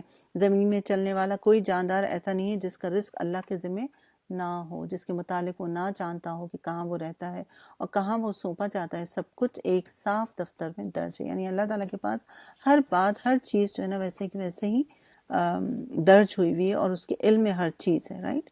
تو پیچھے آپ کا آیت نمبر 4 میں جو ہے قدیر کی صفت جو ہے وہ گزری ہے۔ اور وہی ہے جس نے آسمانوں اور زمین کو 6 دنوں میں پیدا کیا، جبکہ اس سے پہلے اس کا عرش پانی پر تھا تاکہ تم کو آزما کر دیکھے تم میں کون بہتر عمل کرنے والا ہے۔ اتنا کلیئر یہ بات ہے ہم سب کے لیے، لیبلوکم ایکم احسن عملا، کون تم میں سے بہترین کام کرنے والا ہے، زندگی گزارنے والا ہے، فرمانبرداری کرنے والا ہے اللہ کی۔ اب اگر اے محمد تم کہتے ہو کہ لوگوں مرنے کے بعد تم دوبارہ اٹھائے جاؤ گے تو منکرین فوراً بول اٹھتے ہیں کہ یہ تو سری جادوگری ہے، اور اگر ہم ایک خاص مدت تک ان کی سزا کو ٹالتے ہیں تو وہ کہتے ہیں کہ آخر کس چیز نے اسے روک رکھا ہے؟ سنو جس روز اس سزا کا وقت آ گیا تو وہ کسی کے پھیرے نہ پھرے گا، اور وہی چیز ان کو آ گھیرے گی جس کا مذاق یہ اڑا رہے ہیں۔ اگر کبھی ہم انسان کو اپنی رحمت سے نوازنے کے بعد پھر اس سے محروم کر دیتے ہیں تو وہ مایوس ہو جاتا ہے اور ناشکری کرنے لگتا ہے۔ یعنی جب تک نعمتیں رہتی ہیں تو اس کو وہ بھول جاتا ہے، لیکن جیسے ہی نعمت لے لی جاتی ہے تو پھر وہ مایوس ہو جاتا ہے اور پلس ناشکری بھی کرنے لگتا ہے۔ اور اگر اس کی مصیبت کے بعد جو اس پر آئی تھی ہم اسے نعمت کا مزہ چکھاتے ہیں تو کہتا ہے کہ میرے تو ساری چیزیں پار ہو گئی، پھر وہ پھولا نہیں سماتا اور کرنے لگتا ہے۔ اس عیب سے پاک اگر کوئی ہے تو بس وہ لوگ جو صبر کرنے والے اور نیکوکار ہیں، اور وہی ہیں جن کے ذریعے درگزر بھی ہے اور جن کے لیے بڑا اجر بھی ہے۔ تو اے پیغمبر، کہیں ایسا نہ ہو کہ تم ان چیزوں میں سے کسی چیز کو بیان کرنے سے چھوڑ دو جو تمہاری طرف وحی کی جا رہی ہیں، اور اس بات پر دل تنگ ہو کہ وہ کہیں گے کہ اس شخص پر کوئی خزانہ کیوں نہیں اتارا گیا، یا یہ کہ اس کے ساتھ کوئی فرشتہ کیوں نہیں آیا۔ تم تو محض خبردار کرنے والے ہو، آگے ہر چیز کا حوالے دار اللہ تعالیٰ ہے، رائٹ۔ وَهُوَ عَلَى كُلِّ شَيْءٍ وَكِيلٌ، یعنی کہ ہر چیز کی ذمہ داری جو ہے وہ اللہ کے ہاتھ میں ہے۔ کیا یہ کہتے ہیں کہ پیغمبر نے یہ کتاب خود گھڑ لی؟ کہو اچھا یہ بات ہے تو اس جیسی گھڑی ہوئی 10 صورتیں تم بنا لاؤ اور اللہ کے سوا اور جو تمہارے معبود ہیں ان کو مدد کے لیے بلا سکتے ہو تو بلا لو، اگر تم انہیں معبود سمجھنے میں سچے ہو۔ اب اگر وہ تمہارے معبود تمہاری مدد کو نہیں پہنچتے تو جان لو یہ اللہ کے علم سے نازل ہوا ہے، اور یہ کہ اللہ کے سوا کوئی حقیقی معبود نہیں۔ پھر کیا تم اس پر سر تسلیم خم کرتے ہو؟ جو لوگ بس اسی دنیا کی زندگی اور اس کی خوشنمائیوں کے طالب ہوتے ہیں، ان کی کارگزاری کا سارا پھل ہم یہی ان کو دے دیتے ہیں، اور اس میں ان کے ساتھ کوئی کمی نہیں کی جاتی، مگر آخرت میں ایسے لوگوں کے لیے آگ کے سوا کچھ نہیں ہوگا۔ وہاں معلوم ہو جائے گا جو کچھ انہوں نے دنیا میں بنایا وہ سب ملیا میٹ ہو گیا، اور اب ان کا سارا کیا دھرا محض باطل ہے۔ پھر بھلا وہ شخص جو اپنے رب کی طرف سے ایک صاف شہادت رکھتا تھا، اس کے بعد ایک گواہ بھی پروردگار کی طرف سے آ گیا، اور پہلے موسیٰ کی کتاب رہنما اور رحمت کے طور پر آئی ہوئی بھی موجود تھی، کیا وہ بھی دنیا پرستوں کی طرح اس سے انکار کر سکتے ہیں؟ ایسے لوگ تو اس پر ایمان ہی لائیں گے، اور انسانی گروہوں میں سے جو کوئی اس کا انکار کرے تو اس کے لیے جس جگہ کا وعدہ ہے وہ دوزخ ہے۔ بس اے پیغمبر، آپ اس چیز کی طرف سے کسی شک میں نہ پڑیں، یہ حق ہے تمہارے رب کی طرف سے، مگر اکثر لوگ نہیں مانتے۔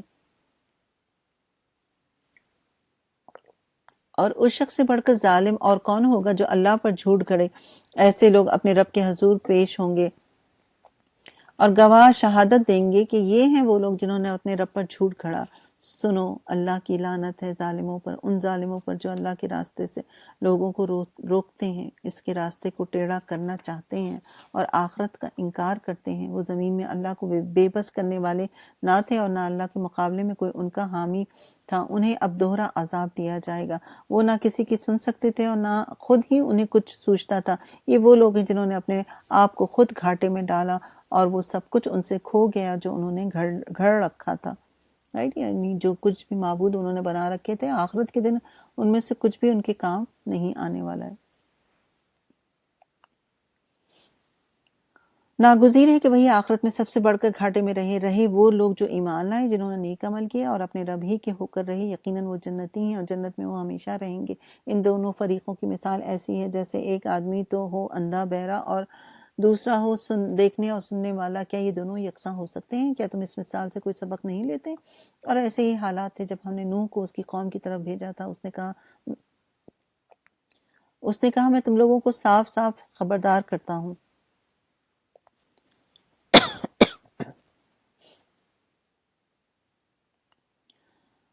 میں تم لوگوں کو صاف صاف خبردار کرتا ہوں، اللہ کے سوا کسی کی بندگی نہ کرو، ورنہ مجھے اندیشہ ہے کہ تم پر ایک روز دردناک عذاب آئے گا۔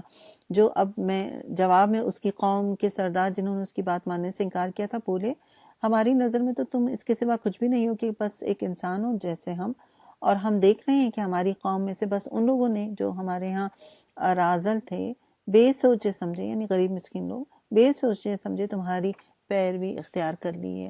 اور ہم کوئی چیز بھی ایسے نہیں پاتے جس میں تم لوگ ہم سے کچھ بڑھے ہوئے ہو، بلکہ ہم تو تم کو جھوٹا ہی سمجھتے ہیں۔ اس نے کہا اے برادران قوم، ذرا سوچو تو صحیح کہ اگر میں اپنے رب کی طرف سے ایک کھلی شہادت پر قائم رہتا اور پھر اس نے مجھ کو اپنی خاص رحمت سے بھی نواز دیا مگر وہ تم کو نظر نہ آئے، تو آخر ہمارے پاس کیا ذریعہ ہے کہ تم ماننا نہ چاہو اور ہم زبردستی اس کو تمہارے اوپر چپکا دیں؟ اے برادران قوم، میں اس کام پر تم سے کوئی مال نہیں مانگتا، میرا اجر تو اللہ کے ذمہ ہے،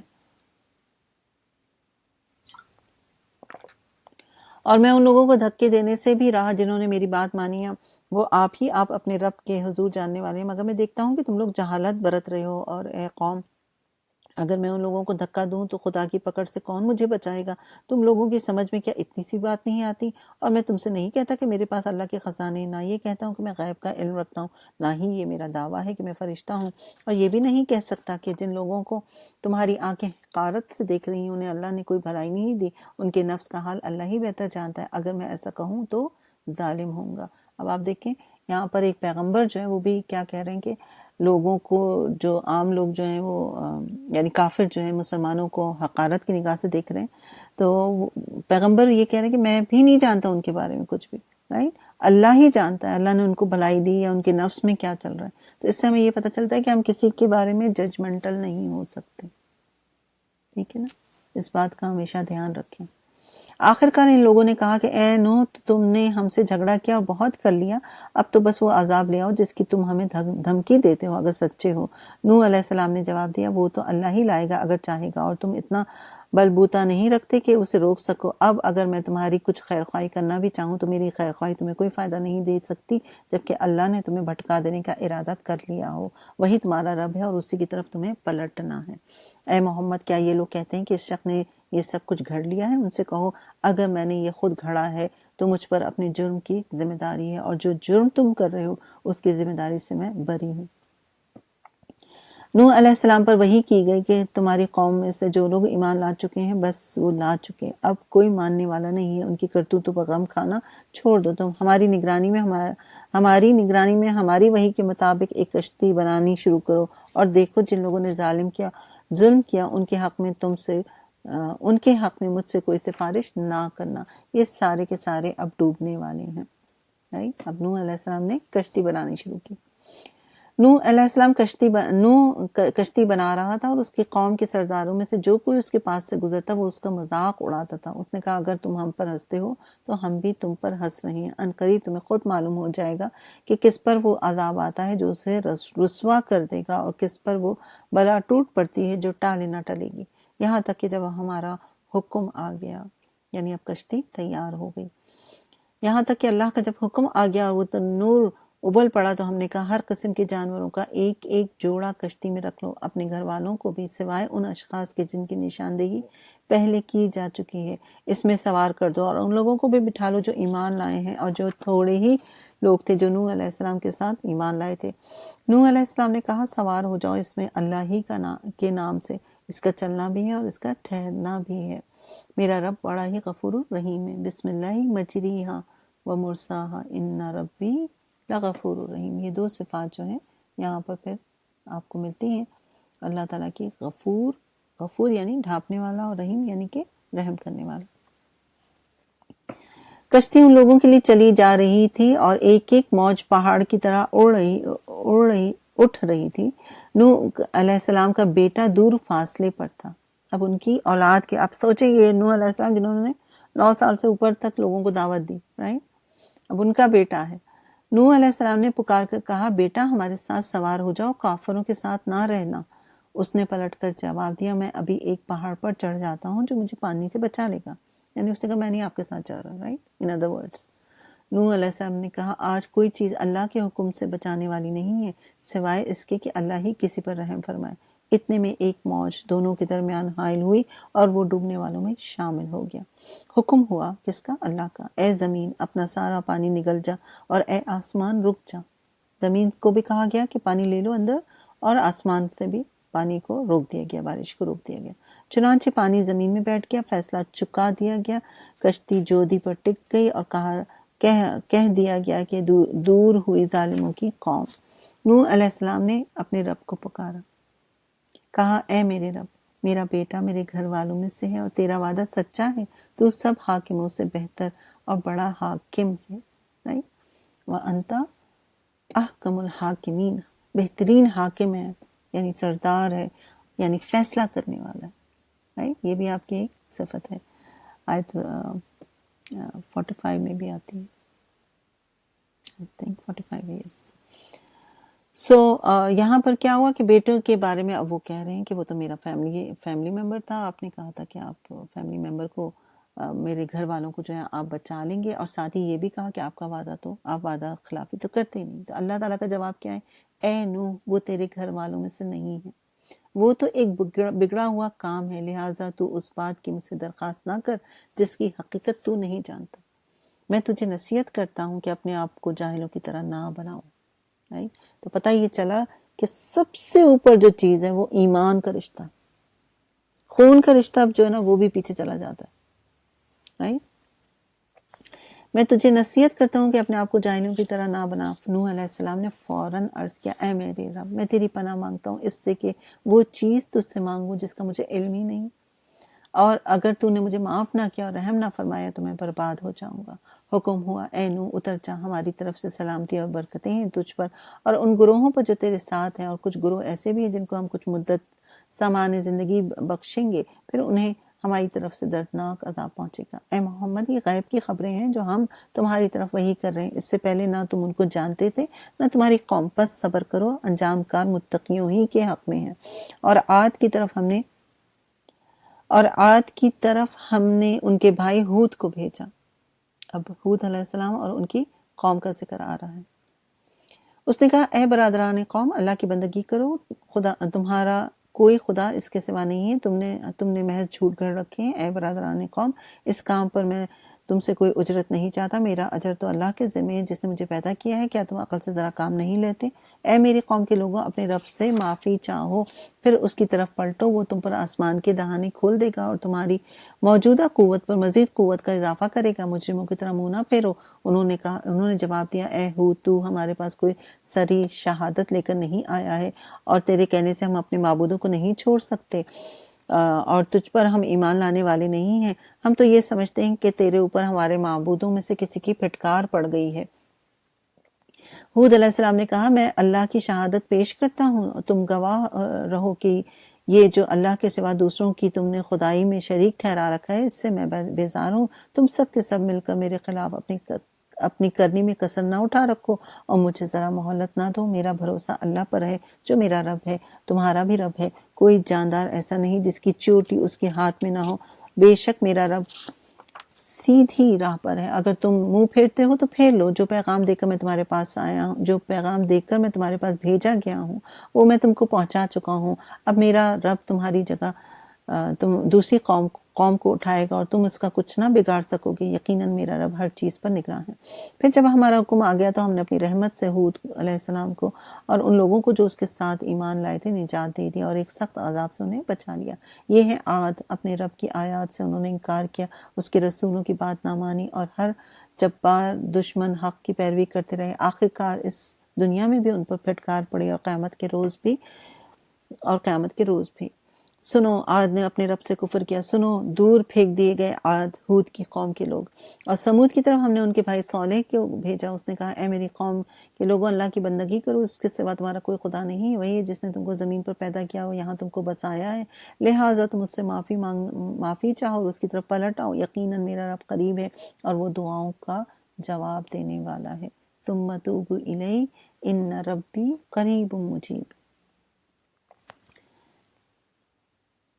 وہ دعاؤں کا جواب دینے والا ہے۔ آج آپ کی یہ صفت جو ہے، اس پہ انشاءاللہ ہم تھوڑی سی بات کریں گے کہ مجیب کون ہوتا ہے۔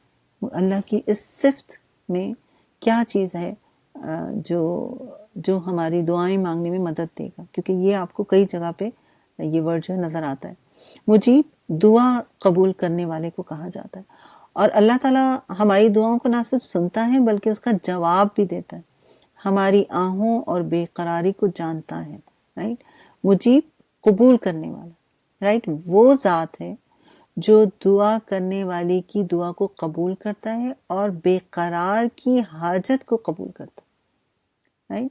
اس کے بارے میں آپ کو اور بھی ایک جگہ اور بھی نظر آئے گا کہ اللہ تعالیٰ وہ ہے جو بے قرار کی فریاد سنتا ہے۔ بے قرار کیا ہوتا ہے؟ اضطرابی کیفیت کیا ہوتی ہے؟ جب انسان بہت پریشان، بہت دکھ میں ہو، بہت تکلیف میں ہو، جب وہ اس سے پکارتا ہے تو اللہ تعالیٰ اس کی مصیبت کو دور کرتے ہیں، آسان کرتے ہیں، رائٹ، سخت مشکلات سے اور مصائب سے دور کرتے ہیں۔ ایک مضطرب انسان یعنی جو بے بس ہو، مضطرب یعنی وہ شخص ہوتا ہے جو سب دنیا کے سہاروں سے مایوس ہو کر خالص اللہ تعالیٰ کی کو ہی پکارتا ہے، رائٹ۔ اس کے بارے میں نبی صلی اللہ علیہ وآلہ وسلم نے ایک مضطر انسان کے لیے کون سی دعا ہمیں سکھائی ہے؟ اللہم رحمتک ارجو فلا تکلنی الی نفسی طرفۃ عین واصلح لی شأنی کلہ لا الہ الا انت۔ یا اللہ میں تیری رحمت کی امیدوار ہوں، اس لیے مجھے ایک لمحے کے لیے بھی میرے نفس کے حوالے نہ کیجیے گا، اور آپ ہی میرے سب کاموں کو درست کرتے ہیں، آپ کے سوا کوئی معبود نہیں، رائٹ۔ گویا مضطر وہ شخص ہوتا ہے جو کسی شدید مصیبت میں مبتلا ہو جہاں سے اس کو نکلنے کا کوئی راستہ نہیں نظر آتا، اور وہ اس پر پھر صبر کرتا ہے، رائٹ، اور پھر اپنے رب سے دعا مانگتا ہے۔ تو یہ مجیب کا ورڈ جو ہے قرآن میں 2 دفعہ آیا ہے۔ ایک تو یہاں پر جو آپ پڑھ رہے ہیں ان ربی قریب مجیب، یعنی میں ان کے قریب ہوں اور ان کی دعاؤں کا جواب دیتا ہوں، اور ایک اور آپ کو نوح علیہ السلام کے اس میں بھی ملے گا، آگے جا کے ایک اور جگہ مجیبون آئے گا، اگرچہ وہاں پر جمع کا صیغہ۔ تو پتہ یہ چلا کہ بے قرار کی دعا اخلاص کے بنا پر ضرور قبول ہوتی۔ اگر آپ بے قراری کے ساتھ دعا کرتے ہیں نا، جب دنیا کے سارے سہاروں سے مایوس ہو کر اور دنیا کے سارے تعلقات سے منقطع ہو کر انسان صرف اپنے رب کو واقعتاً کارساز سمجھتا ہے اور پھر دعا کرتا ہے، تو اس کی دعا جو ہے قبول ہوتی۔ یعنی ایک تو ہے نا کہ ہم پڑھ رہے ہیں، زبان سے ادا کر رہے ہیں، اور ایک ہوتا ہے یقین کی کیفیت۔ آپ دیکھیں تو یقین کے بغیر ہمارا دین مکمل نہیں، ہمارا دین جو ہے نا یقین کے بغیر مکمل نہیں۔ جنت دوزخ یقین ہوگا تو بھی، جتنا یقین ہوگا اتنی تیاری ہوگی، اتنی ہی جنت کی خواہش ہوگی، اور اتنی ہی دوزخ سے بچنے کی کوشش ہوگی، اتنا ہی تقوی حاصل ہوگا، رائٹ۔ اور اسی طرح دعا بھی ہوگی۔ دعا بھی تبھی ہو سکتی ہے صحیح سے جب انسان کے اندر یقین کی کیفیت ہو۔ ایک حدیث میں ہے جو رسول صلی اللہ علیہ وسلم نے فرمایا کہ 3 دعائیں ضرور قبول ہوتی جس میں کوئی کسی شک کی گنجائش نہیں ہوتی۔ ایک مظلوم کی دعا، ایک مسافر کی دعا، اور ایک باپ کی دعا جو اپنی اولاد کے لیے کرتا ہے، رائٹ۔ اور اس کو امام قرطبی نے اس حدیث کی جو وضاحت کی ہے وہ یہ ہے کہ تینوں دعاؤں میں جو صورتحال پیدا ہوتی ہے نا وہ مضطر کی ہوتی ہے، یعنی اضطرابی کیفیت ہوتی ہے۔ یعنی آپ مظلوم تو آپ سمجھ ہی جائیں، جس کے اوپر ظلم زیادتی ہو رہی ہے، تو ظاہر ہے وہ ہر طرف سے مایوس ہو کر اللہ کو پکارتا ہے، تو وہ کیا ہے؟ مضطر ہے۔ اسی طرح مسافر جو ہے حالت سفر میں بھی اپنے عزیز و اقارب، اپنے دوست احباب کو چھوڑا ہوا ہوتا ہے، وہ بھی راستے میں جب دعا کرتا ہے تو وہ بھی دعا قبول ہوتی ہے۔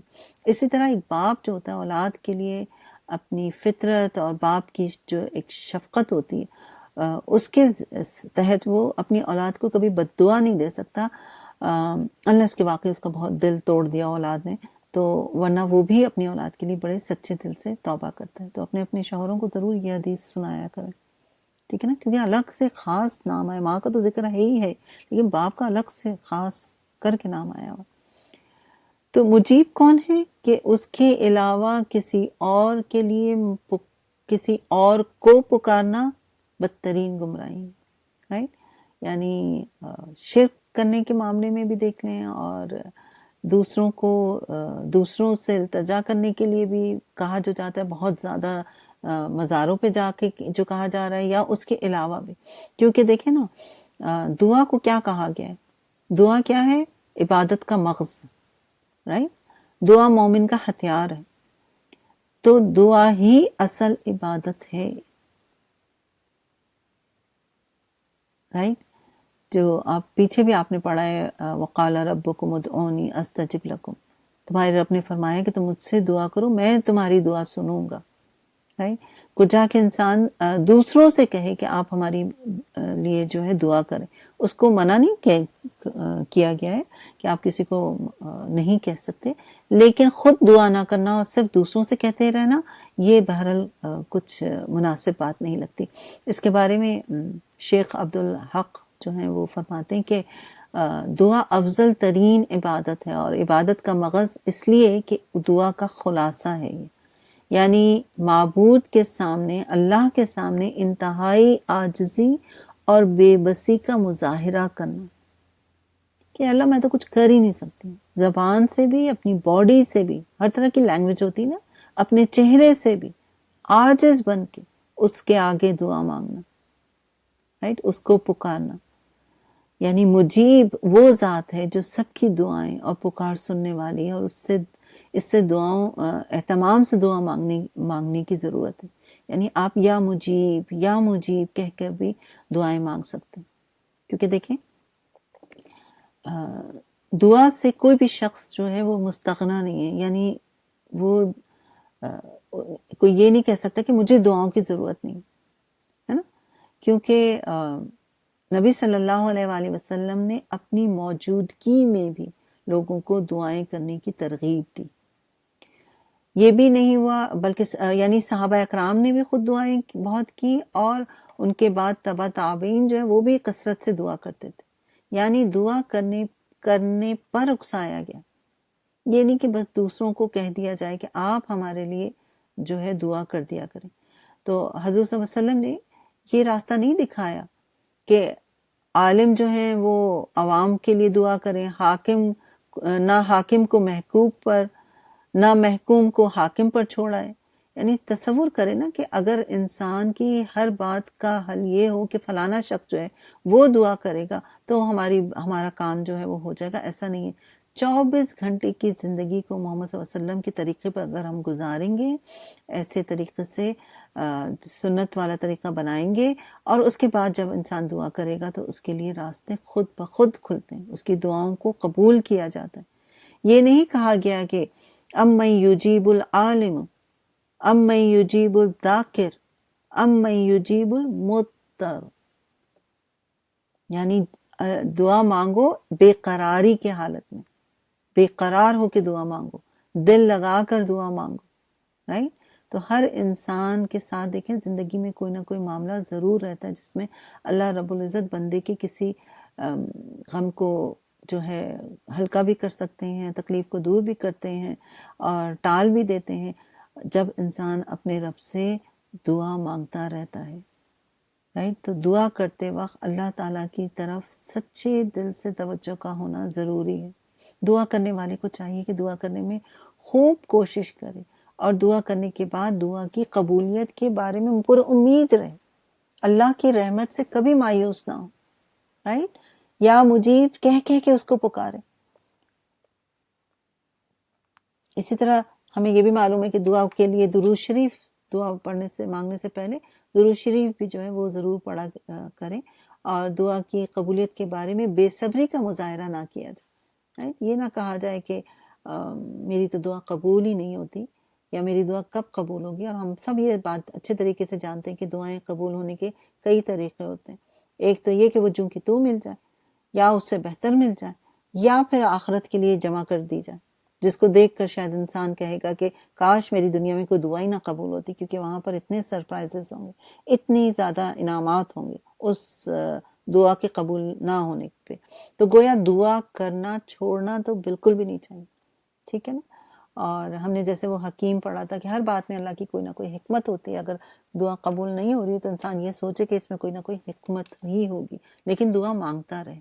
اسی طرح حرام کھانا پینا پہننا، یہ سب چیزیں جو ہیں دعا کی قبولیت میں آڑ بنتی ہیں. پھر امر بالمعروف جو ہے وہ بھی دعا کی قبولیت میں رکاوٹ کا باعث بنتی ہے، خاص طور پہ جب کوئی کر سکتا ہو اور نہ کرے، رائٹ. تو یا مجیب کہہ کے اپنے رب کو متوجہ کریں اپنی طرف اور اس سے دعائیں مانگیں. گویا مجیب وہ ذات ہے جو بے قراروں کی دعا قبول کرتا ہے، رائٹ. اور اس کے در سے کوئی بھی خالی ہاتھ نہیں جاتا. اللہ سبحانہ و تعالیٰ سے دعا ہے کہ اللہ تعالیٰ ہمیں بے کثرت سے دعائیں مانگنے والا بنائے، اور اس یا مجیب کے ذریعے ہم دعا مانگیں اور اپنی دعاؤں کو قبول کروائیں انشاءاللہ۔ آمین ثم آمین یا رب العالمین۔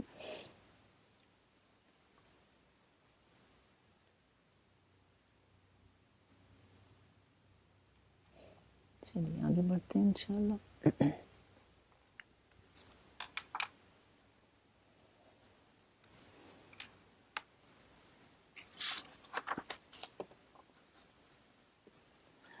انہوں نے کہا اے صالح، اس سے پہلے تو ہمارے درمیان ایسا شخص تھا جس سے بڑی توقعات وابستہ تھیں، اور تو ہمیں ان معبودوں کی پرستش سے روکنا چاہتا ہے جس کی پرستش ہمارے باپ دادا کرتے تھے۔ تو جس طریقے کی طرف ہمیں بلا رہا ہے اس کے بارے میں ہم کو سخت شبہ ہے، جس نے ہمیں خلجان میں ڈال رکھا ہے۔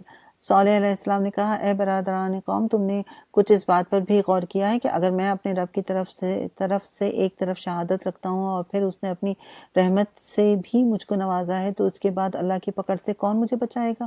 اگر میں اس کی نافرمانی کروں تو میرے کس کام آ سکتے ہو سوائے اس کے کہ مجھے اور زیادہ خسارے میں ڈال دو۔ اور اے میرے قوم کے لوگوں، دیکھو یہ اللہ کی اونٹنی تمہارے لیے ایک نشانی ہے، اسے اللہ کی راہ میں چرنے کے لیے آزاد چھوڑ دو، اسے تکلیف نہ دینا، اور ورنہ کچھ زیادہ دیر نہ گزرے گی کہ تم پر اللہ کا عذاب آ جائے گا۔ مگر انہوں نے اونٹنی کو مار ڈالا۔ اس پر صالح علیہ السلام نے ان کو خبردار کر دیا کہ اب 3 دن اپنے گھر میں رہ لو اور بس لو، یہ ایسی میعاد ہے جو جھوٹی نہیں ثابت ہوگی۔ آخر کار جب ہمارے فیصلے کا وقت آ گیا تو ہم نے رحمت سے صالح علیہ السلام کو اور ان لوگوں کو جو ان کے ساتھ ایمان لائے تھے بچا لیا۔ اس دن کی رسوائی سے ان کو محفوظ رکھا، بے شک تیرا رب ہی دراصل طاقتور اور بالا دست ہے، قوی العزیز۔ یہ 2 صفات بھی جو ہیں آپ کو یہاں پر مل رہی ہیں۔ رہے وہ لوگ جنہوں نے ظلم کیا تو ایک سخت دھماکے نے ان کو دھر لیا، اور وہ اپنی بستیوں میں اس طرح بے حس و حرکت پڑے کے پڑے رہ گئے گویا وہ وہاں کبھی بسے ہی نہ تھے۔ سنو سمود نے اپنے رب سے کفر کیا، سنو دور پھینک دیے گئے سمود۔ اور دیکھو ابراہیم علیہ السلام کے پاس ہمارے فرشتے خوشخبری لیے ہوئے پہنچے، کہا تم پر سلام ہو۔ ابراہیم نے جواب دیا تم پر بھی سلام ہو۔ کچھ دیر نہ گزری کہ ابراہیم ایک بھنا ہوا بچھڑا ان کی ضیافت کے لیے لے کر آ گئے۔ اب یہ ابراہیم علیہ السلام کا قصہ یہاں سے شروع ہو رہا ہے، اور ان کے پاس فرشتے جو آئے وہ انسان کی شکل میں آئے تھے، تو وہ ان کے لیے ایک بچھڑا جو ہے وہ لے کر آئے کھانے کے لیے۔ لیکن جب انہوں نے کھانا نہیں کھایا تو یہ طریقہ تھا اس زمانے میں کہ اگر کوئی آپ کے گھر آیا اور کھانا نہ کھائے تو گویا کہ وہ کوئی بری نیت سے آیا ہو یا وہ دشمن ہے۔ تو ابراہیم علیہ السلام نے خوف محسوس کیا، اسی کی طرف یہاں پر اشارہ ہو رہا ہے۔ مگر جب دیکھا کہ ان کے ہاتھ کھانے پر نہیں بڑھے تو وہ ان سے مشتبہ ہو گئے، اور دل میں ان سے خوف محسوس کرنے لگے۔ انہوں نے کہا ڈرو نہیں۔ کنہوں نے؟ مہمانوں نے، جو کہ ایکچولی فرشتے تھے۔ اب وہ بتا رہے ہیں کہ وہ کیوں آئے تھے۔ انہوں نے کہا ڈرو نہیں، ہم تو لوط کی قوم کی طرف بھیجے گئے ہیں۔ ابراہیم علیہ السلام کی بیوی بھی کھڑی ہوئی تھی اور وہ یہ سن کر ہنسی۔ پھر ہم نے ان کو اسحاق اور اسحاق کے بعد یعقوب کی خوشخبری دی، یعنی ان کو بچوں کی اور بچے اور پوتے کی خوشخبری دی۔ وہ بولی ہائے میری کمبختی، کیا اب میرے ہاں اولاد ہوگی جبکہ میں بوڑھیا پھونس ہو گئی ہوں اور یہ میرے میاں بھی بوڑھے ہو چکے ہیں؟ بڑی عجیب بات ہے۔ فرشتوں نے کہا اللہ کے حکم پر تعجب کرتی ہو ابراہیم کے گھر والوں، تم لوگوں پر تو اللہ کی رحمت اور اس کی برکتیں ہیں، یقیناً اللہ نہایت قابل تعریف اور بڑی شان والا ہے۔ انہو حمید مجید۔ یہ 2 صفات اور آپ کی یہاں پر آئی ہیں، انشاءاللہ اس کو ہم آگے بھی ایک جز میں آئیں گی تو وہاں پر ڈیٹیل سے دیکھیں گے، ٹھیک ہے؟ زیادہ میں ساتھ نہیں جا رہی، کچھ اور دیکھ لیں گے انشاءاللہ۔ ابھی آگے محیط بھی آئے گا تو اس پہ بھی تھوڑی سی بات کرتے ہیں۔ تو یقیناً اللہ نہایت قابل تعریف اور بڑی شان والا ہے۔ پھر جب ابراہیم کی گھبراہٹ دور ہو گئی اور اولاد کی بشارت سے ان کا دل خوش ہو گیا تو انہوں نے قوم لوط کے معاملے میں ہم سے جھگڑا شروع کیا، یعنی وہ اب ٹائم مانگ رہے تھے کہ ابھی ان پر عذاب نہ بھیجا جائے، رائٹ؟ لیکن اللہ تعالیٰ تو فیصلہ کر چکے تھے۔ ہم سے جھگڑا شروع کیا۔ حقیقت میں ابراہیم بڑا حلیم اور نرم دل آدمی تھا اور ہر حال میں ہماری طرف رجوع کرتا تھا۔ آخرکار ہمارے فرشتوں نے اس سے کہا اے ابراہیم اس سے باز آ جاؤ، تمہارے رب کا حکم ہو چکا ہے اور اب ان لوگوں پر وہ عذاب آ کر رہے گا جو کسی کے پھیرے نہیں پھر سکتا۔ پھر جب ہمارے فرشتے لوط کے پاس پہنچے تو ان کی مدد سے وہ بہت گھبرایا اور دل تنگ ہوا اور کہنے لگا آج بڑی مصیبت کا دن ہے ان مہمانوں کا آنا۔ تو وہ ان کے ہاں پہنچے تھے خوبصورت لڑکے بن کر، تو اس لیے وہ بھی ڈر گئے کیونکہ قوم لوط کا آپ کو پتہ ہے کہ وہ کس برائی میں مبتلا تھے۔ اس کی قوم کے لوگ بے اختیار اس کے گھر کی طرف دوڑے۔ پہلے وہ ایسی ہی بدکاریوں کی خوگر تھے۔ لوط علیہ السلام نے ان سے کہا بھائیوں یہ میری بیٹیاں موجود ہیں، یہ تمہارے لیے پاکیزہ تر ہیں، کچھ اللہ کا خوف کرو اور میرے مہمانوں کے معاملے میں مجھے ذلیل نہ کرو، کیونکہ وہ تو انہیں مہمان سمجھ رہے تھے۔ اور قوم کے لوگ جو ہیں ان لڑکوں کے پاس اپنی ہوس پورا کرنے کے لیے آئے، انہوں نے کہا میری بیٹیاں موجود ہیں۔ بیٹیوں سے مراد قوم کی بیٹیاں، رائٹ، یعنی حلال طریقے سے اپنی خواہش کو پورا کرو۔ کیا تمہیں کوئی بھلا آدمی نہیں؟ انہوں نے جواب دیا تجھے تو معلوم ہی ہے کہ تیری بیٹیوں میں ہمارا کوئی حصہ نہیں، اور تو یہ بھی جانتا ہے کہ ہم کیا چاہتے ہیں۔ لوط علیہ السلام نے کہا کاش میرے پاس اتنی طاقت ہوتی کہ میں تمہیں سیدھا کر دیتا یا کوئی مضبوط سہارا ہی ہوتا اس کی پناہ لیتا۔ تب فرشتوں نے اس سے کہا اے لوط ہم تیرے رب کے بھیجے ہوئے فرشتے ہیں، یہ لوگ تیرا کچھ نہیں بگاڑ سکیں گے، پس تو کچھ رات رہے اپنے اہل و عیال کو لے کر نکل جاؤ۔ دیکھو تم میں سے کوئی شخص پیچھے پلٹ کر نہ دیکھے، مگر تیری بیوی ساتھ نہیں جائے گی، کیونکہ اس پر بھی وہی کچھ گزرنے والا ہے جو ان لوگوں پر گزرنا ہے۔ ان کی تباہی کے لیے صبح کا وقت مقرر ہے۔ اور ان کی بیوی جو ہے وہ اس برائی کو برائی نہیں سمجھتی تھی، اس لیے صبح ہوتے ہی اب دیر ہی کتنی ہے، صبح ہوتے اب دیر ہی کتنی ہے۔ پھر جب ہمارے فیصلے کا وقت آ پہنچا تو ہم نے اس بستی کو تل پٹ کر دیا اور اس پہ پکی ہوئی مٹی کے پتھر تابڑ توڑ برسائے، یعنی اس بستی کو اٹھایا گیا اور الٹا پھینک دیا گیا باضابطہ، اور ساتھ ہی ان پر پتھر بھی برسائے گئے جن میں سے ہر پتھر تیرے رب کے ہاں نشان زدہ تھا، اور ظالموں سے یہ سزا کچھ دور نہیں تھی۔ اللہ اکبر، سوچے کیسی سزا تھی کہ اللہ کی طرف سے خاص پتھر پھینکے گئے تھے ان کے اوپر۔ وہ مدین والوں کی طرف سے ہم نے ان کے بھائی شعیب کو بھیجا، اس نے کہا اے میری قوم کے لوگوں اللہ کی بندگی کرو، اس کے سوا تمہارا کوئی معبود نہیں ہے، اور ناپ تول میں کمی نہ کرو۔ آج میں تم کو ایک اچھے حال میں دیکھ رہا ہوں، مگر مجھے ڈر ہے کہ کل تم پر ایسا دن آئے گا جس کا عذاب سب کو گھیر لے گا۔ اور اے برادران قوم ٹھیک انصاف کے ساتھ پورا ناپ تول کر لو، اور لوگوں کو ان کی چیزوں میں گھاٹا نہ دیا کرو، اور زمین میں فساد نہ پھیلاتے پھرو۔ اللہ کی دی ہوئی بچت تمہارے لیے بہتر ہے اگر تم مومن ہو، اور بہرحال میں تمہارے اوپر کوئی نگران کار نہیں ہوں۔ انہوں نے جواب دیا اے شعیب کیا تیری نماز تجھے یہ سکھاتی ہے کہ ہم ان سارے معبودوں کو چھوڑ دیں جن کی پرستش ہمارے باپ دادا کرتے تھے، یا یہ کہ ہم کو اپنے مال میں اپنے منشا کے مطابق تصرف کرنے کا اختیار نہ ہو؟ بس تو ایک اعلیٰ ظرف اور راست باز آدمی رہ گیا ہے۔ شعیب علیہ السلام نے کہا بھائیوں تم خود ہی سوچو، اگر میں اپنے رب کی طرف سے ایک کھلی شہادت پر تھا اور پھر اس نے اپنے ہاتھ سے مجھ کو اپنا رزق بھی عطا کیا، تو اس کے بعد میں تمہاری گمراہیوں اور حرام خوریوں میں تمہارا شریک حال کیسے ہو سکتا ہوں؟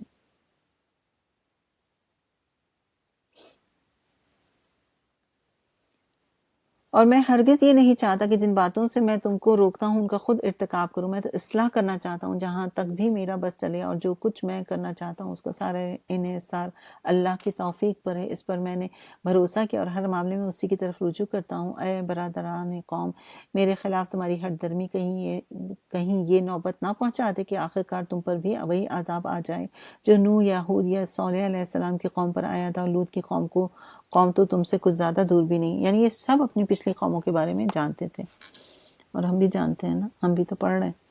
دیکھو اپنے رب سے معافی مانگو اور اس کی طرف پلٹ آؤ، بے شک میرا رب رحیم ہے اور اپنی مخلوق سے محبت رکھتا ہے۔ رائٹ، تو یہاں پر بھی دو صفات جو ہیں اللہ سبحانہ تعالیٰ کی آئی ہیں، رحیم اور ودود۔ غالباً شاید یہ مس ہوا ہے، ٹھیک ہے نا، بہرحال آپ لوگ اس کو انڈر لائن کیجئے۔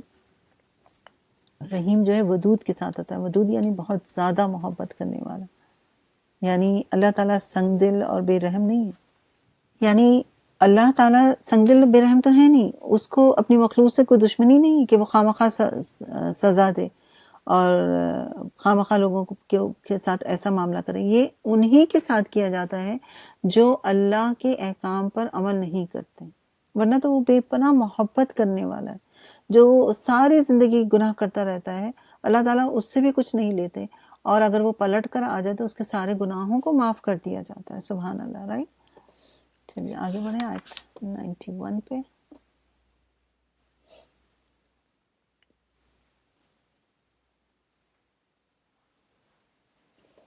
انہوں نے جواب دیا اے شعیب تیری بہت سی باتیں تو ہماری سمجھ ہی میں نہیں آتی ہیں، اور ہم دیکھتے ہیں کہ تو ہمارے درمیان ایک بے زور آدمی ہے، تیری برادری نہ ہوتی تو ہم کب کا تجھے سنسار کر چکے ہوتے، تیرا بل بوتا تو اتنا نہیں ہے کہ ہم پر بھاری ہو۔ رائٹ. شعیب نے کہا بھائیوں کیا میری برادری تم پر اللہ سے زیادہ بھاری ہے؟ تم نے برادری کا تو خوف کیا اور اللہ کو پس پش ڈال دیا. جان رکھو کہ جو کچھ تم کر رہے ہو وہ اللہ کی گرفت سے باہر نہیں ہے. رائٹ, یعنی اللہ کی گرفت سے باہر نہیں ہے. یہاں پر جو ہے ہم دیکھتے ہیں محیط اللہ تعالیٰ کی صفت جو ہے وہ آئی ہے. اور محیط کا مطلب کیا ہوتا ہے؟ احاطہ کرنے والا, حفاظت کرنے والا, گھیرنے والا, رائٹ, واضح کرنے والا. تو اللہ تعالیٰ نے اپنی علم اور قدرت کے ساتھ تمام مخلوقات کو گھیرا ہوا, یعنی کائنات کی ہر چیز اس کے قبضہ قدرت میں, اس کے احاطے سے کوئی بھی چیز باہر نہیں ہے. ساتوں آسمان لے لیں, زمین لے لیں, ان کے درمیان جو کچھ ہے ہر چیز جو ہے اس کو اس نے گھیر کے رکھا ہوا ہے, اور اللہ کی نگاہوں نے بھی ہر چیز کو گھیر کے رکھا ہوا ہے. تمام آوازیں, یعنی اب آپ دیکھیں نا, آپ اپنے گھر میں کوئی بات کر رہے ہیں, میں یہاں بیٹھ کے بول رہی ہوں, کسی کے گھر میں کوئی اور بات ہو رہی ہے, دنیا میں کہیں اور کوئی بات ہو رہی ہے, ہر جگہ ہر چیز جو ہے اللہ تعالیٰ نے گھیر کے رکھی ہوئی. کوئی بھی چیز اللہ کی محیط صفت سے جو ہے باہر نہیں. اللہ کا چاہے وہ کافر ہو یا مسلمان ہو, رائٹ. اور اس بات کو, اس میں جو ایک عمل کی بات نکلتی ہے وہ یہ کہ چھپ کر بھی کوئی غلط کام نہیں کرنا ہے. ہمیں اپنے آپ کو اس سے بچا کے رکھنا ہے. اپنے دل میں بھی, دل کے اوپر بھی ایک نگاہ رکھنی ہے, اپنی سوچوں پر بھی نگاہ رکھنی ہے, کیونکہ اللہ تعالیٰ نے ہماری سوچوں کو, ہمارے خیالات کو, ہمارے جو بھی ہماری نیتیں ہیں ان سب کو گھیر کے رکھا ہوا. انسان اس سے نکل ہی نہیں سکتا. انسان اگر دھوکہ دیتا ہے تو صرف اور صرف اپنی ذات کو ہی دے سکتا ہے, دوسروں کو دے سکتا ہے, لیکن اللہ کو نہیں دے سکتے. ہم اللہ سے کچھ بھی نہیں چھپ سکتا.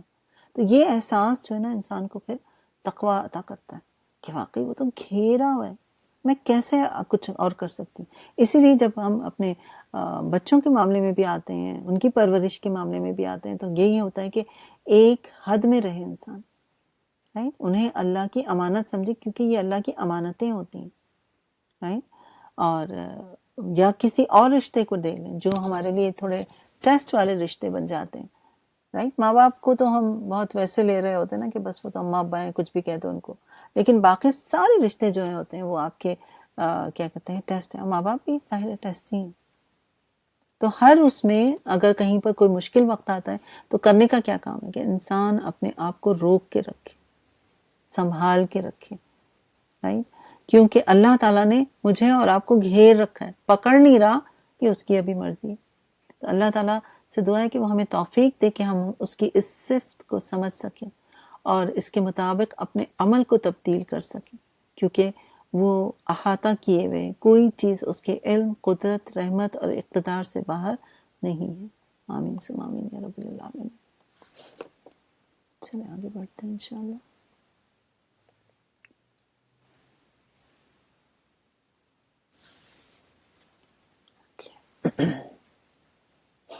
اچھا, پیچھے جو ہے نا آپ کا ایک مجید بھی گزرا تھا. حمید میں نے آپ سے کہا تھا کہ میں آپ کو بعد میں بتاؤں گی, لیکن مجید پہ بھی ہم تھوڑی سی بات کرتے ہیں. آیت نمبر 83 میں اگر آپ دیکھیں, انہو حمید مجید. مجید کا مطلب ہوتا ہے بزرگی والا, بڑائی والا, عظمت والا, شان والا, ٹھیک ہے. یعنی وہ ہر چیز سے بڑا ہے, عظیم ہے, بلند ہے, جلیل ہے, اور اس کے اولیاء کے دل اس کی عظمت کے احساس سے بھرپور رہتے ہیں. یعنی اللہ کا احساس جو ہے اپنے دل کے اندر کیا ہونا چاہیے, بزرگی اور شان والا ہونا چاہیے, رائٹ. اور زمین اور آسمان کی ہر چیز جو ہے وہ اللہ تعالیٰ کی بڑائی بیان کر رہی. مجید کا مطلب کیا بتایا میں نے آپ کو, بڑائی والا, ٹھیک ہے نا, عظمت والا. دنیا کی ہر چیز اللہ کی بڑائی بیان کر رہی. سورہ اسراء میں آپ پڑھیں گے, اس کی پاکی ساتوں آسمان اور زمین ہر چیز بیان کر رہی. اور قرآن مجید میں اللہ تعالیٰ نے اپنی اس بزرگی کے بارے میں بہت ساری آیات جو ہے نازل کی کہ وہ عرش کا مالک بھی ہے, وہ شان کا مالک بھی ہے, اس کو کوئی روکنے والا نہیں ہے. وہ اپنی ذات اور صفات سب کے اعتبار سے کیا ہے, مجید ہے. ہم قرآن کو بھی کیا کہتے ہیں, قرآن مجید. مجید یعنی بڑائی والا, عظمت والا, شان والا, ٹھیک ہے نا.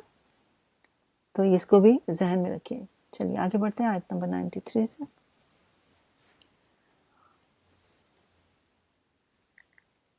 شعیب علیہ السلام نے کہا بھائیوں کیا میری برادری تم پر اللہ سے بھاری ہے کہ تم نے برادری کا خوف کیا اور اللہ کو پس پش ڈال دیا؟ جان رکھو جو کچھ تم کر رہے ہو اللہ کی گرفت سے باہر نہیں ہے. میری قوم کے لوگوں تم اپنے طریقے پر کام کیے جاؤ اور اپنے طریقے پر میں کرتا رہوں گا. جلد ہی تمہیں معلوم ہو جائے گا کہ کس پر ذلت کا عذاب آتا ہے، کون جھوٹا ہے. تم بھی انتظار کرو، میں بھی تمہارے ساتھ چشمے برا ہوں، یعنی انتظار کر رہا ہوں. آخر کار ہمارے فیصلے کا وقت آ گیا تو ہم نے اپنی رحمت سے شعیب اور ان کے ساتھی مومنوں کو بچا لیا، اور جن لوگوں نے ظلم کیا تھا ان کو ایک سخت دھماکے نے آ پکڑا. وہ ان بستیوں میں بے حس و حرکت پڑے کے پڑے رہ گئے، گویا وہ وہاں کبھی رہے ہی نہیں تھے. پیچھے بھی جن لوگوں پر عذاب آیا تھا وہاں بھی ایسی بات کی گئی تھی، گویا کہ وہ یہاں پر ہے ہی نہیں، پڑے ہی نہیں تھے، رہے ہی نہیں، زندگی نہیں گزاری ہو. سنو مدین والے بھی دور پھینک دیے گئے جس طرح ثمود پھینک دیے گئے تھے، اور موسیٰ کو ہم نے اپنی نشانیوں کھلی کھلی سند ماموریت کے ساتھ فرعون اور اس کی سلطنت کی طرف بھیجا، مگر انہوں نے فرعون کی حکم کی پیروی کی، حالانکہ فرعون کا حکم راستی پر نہ تھا، یعنی سیدھی راہ پر نہ تھا. قیامت کے روز وہ اپنی قوم کے آگے آگے ہوگا اور اپنی پیشوائی میں انہیں دوزخ کی طرف لے کر جائے گا. یعنی جس طرح وہ دنیا میں آگے آگے تھا اور اس کے فالوورز اس کے پیچھے تھے، آخرت میں بھی ایسے ہی ہوگا. تو اس لیے بہت ضروری ہے کہ انسان کس کو فالو کر رہا ہے. رائٹ، کیسی بدتر جائے روح ہے جس پر کوئی پہنچے اور ان لوگوں پر دنیا میں بھی لعنت پڑی اور قیامت کے روز بھی پڑے گی. کیسا برا صلہ ہے یہ جو کسی کو ملے. یہ چند بستیوں کی سرگشت ہے جو ہم تمہیں سنا رہے ہیں، ان میں سے بعض اب بھی کھڑی ہیں اور بعض کی فصل کٹ چکی ہے. ہم نے ان پر ظلم نہیں کیا، انہوں نے آپ ہی اپنے آپ ستم ڈھایا، اور جب اللہ کا حکم آ گیا تو ان کے وہ معبود جنہیں وہ اللہ کو چھوڑ کر پکارتے تھے اس کے کچھ کام نہ آ سکے، اور انہوں نے ہلاکت و بربادی کے سوا کچھ نہیں فائدہ اٹھایا. اور تیرا رب جب کسی ظالم بستی کو پکڑتا ہے تو پھر اس کی پکڑ ایسی ہی ہوا کرتی ہے. فی الواقع اس کی پکڑ اتنی سخت اور دردناک ہوتی ہے. حقیقت یہ ہے کہ اس میں ایک نشانی ہے ہر اس شخص کے لیے جو عذاب آخرت کا خوف رکھتا ہے. وہ ایک دن ہوگا جس میں سب لوگ جمع کیے جائیں گے، اور پھر جو کچھ بھی اس روز ہوگا سب کی آنکھوں کے سامنے ہوگا. ہم اس کے لانے میں کچھ زیادہ تاخیر نہیں کر رہے ہیں، بس ایک گنی چنی مدت اس کے لیے مقرر ہے. جب وہ آئے گا تو کسی کی بات کرنے کی مجال نہ ہوگی الا یہ کہ خدا کی اجازت کے سے کچھ عرض کرے. پھر کچھ لوگ اس روز بدبخت ہوں گے اور کچھ نیک بخت. جو بدبخت ہوں گے وہ دوزخ میں جائیں گے جہاں گرمی اور پیاس کی شدت سے وہ ہانپیں گے اور پھنکارے ماریں گے، اور اسی حالت میں وہ ہمیشہ رہیں گے جب تک کہ زمین اور آسمان قائم ہے، الا یہ کہ تیرا رب کچھ اور چاہے. بے شک تیرا رب پورا اختیار رکھتا ہے، جو چاہے کرے. رہے وہ لوگ جو نیک بخت نکلے تو وہ جنت میں جائیں گے اور ہمیشہ رہیں گے جب تک زمین اور آسمان قائم ہے، الا یہ کہ تیرا رب کچھ اور چاہے. ایسی بخشش ان کو ملے گی جس کا سلسلہ کبھی بھی منقطع نہیں ہوگا.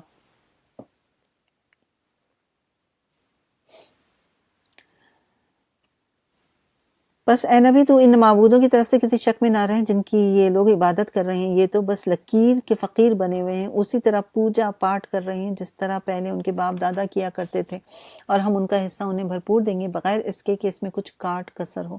ہم اس سے پہلے موسیٰ کو بھی کتاب دے چکے ہیں اور اس کے بارے میں بھی اختلاف کیا گیا جس طرح آج اس کتاب کے بارے میں کیا جا رہا ہے جو تمہیں دی گئی ہے. اگر تیرے رب کے طرف سے ایک بات پہلے ہی طے نہ کی گئی ہوتی تو ان اختلاف کرنے والوں کے درمیان کبھی کا فیصلہ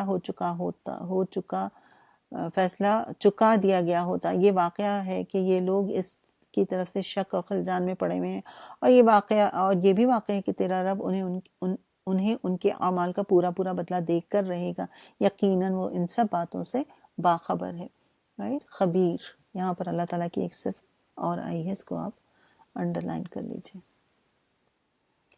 بس اے محمد تم اور تمہارے ساتھی جو کفر و بغاوت سے ایمان و اطاعت کی طرف پلٹ آئے ہیں، ٹھیک وہ راہ راست پر ثابت قدم رہو جیسا کہ تمہیں حکم دیا گیا، اور بندگی کی حد سے تجاوز نہ کرو، اور جو کچھ تم کر رہے ہو اس پر تمہارا رب نگاہ رکھتا ہے. رائٹ، ان ظالموں کی طرف ذرا نہ جھکنا ورنہ جہنم کی لپیٹ میں آ جاؤ گے، اور تمہیں کوئی ایسا ولی اور سرپرست نہیں ملے گا جو اللہ سے تمہیں بچا سکے، اور کہیں سے تم کو مدد نہیں پہنچے گی. اور دیکھو نماز قائم کرو دن کے دونوں سروں پر، اور کچھ رات دن گزرنے پر در حقیقت نیکیاں برائیوں کو دور کرتی ہیں. یہ ایک یاد دہانی ہے ان لوگوں کے لیے جو اللہ کو یاد رکھتے ہیں. اور صبر کرو، اللہ نیکی کرنے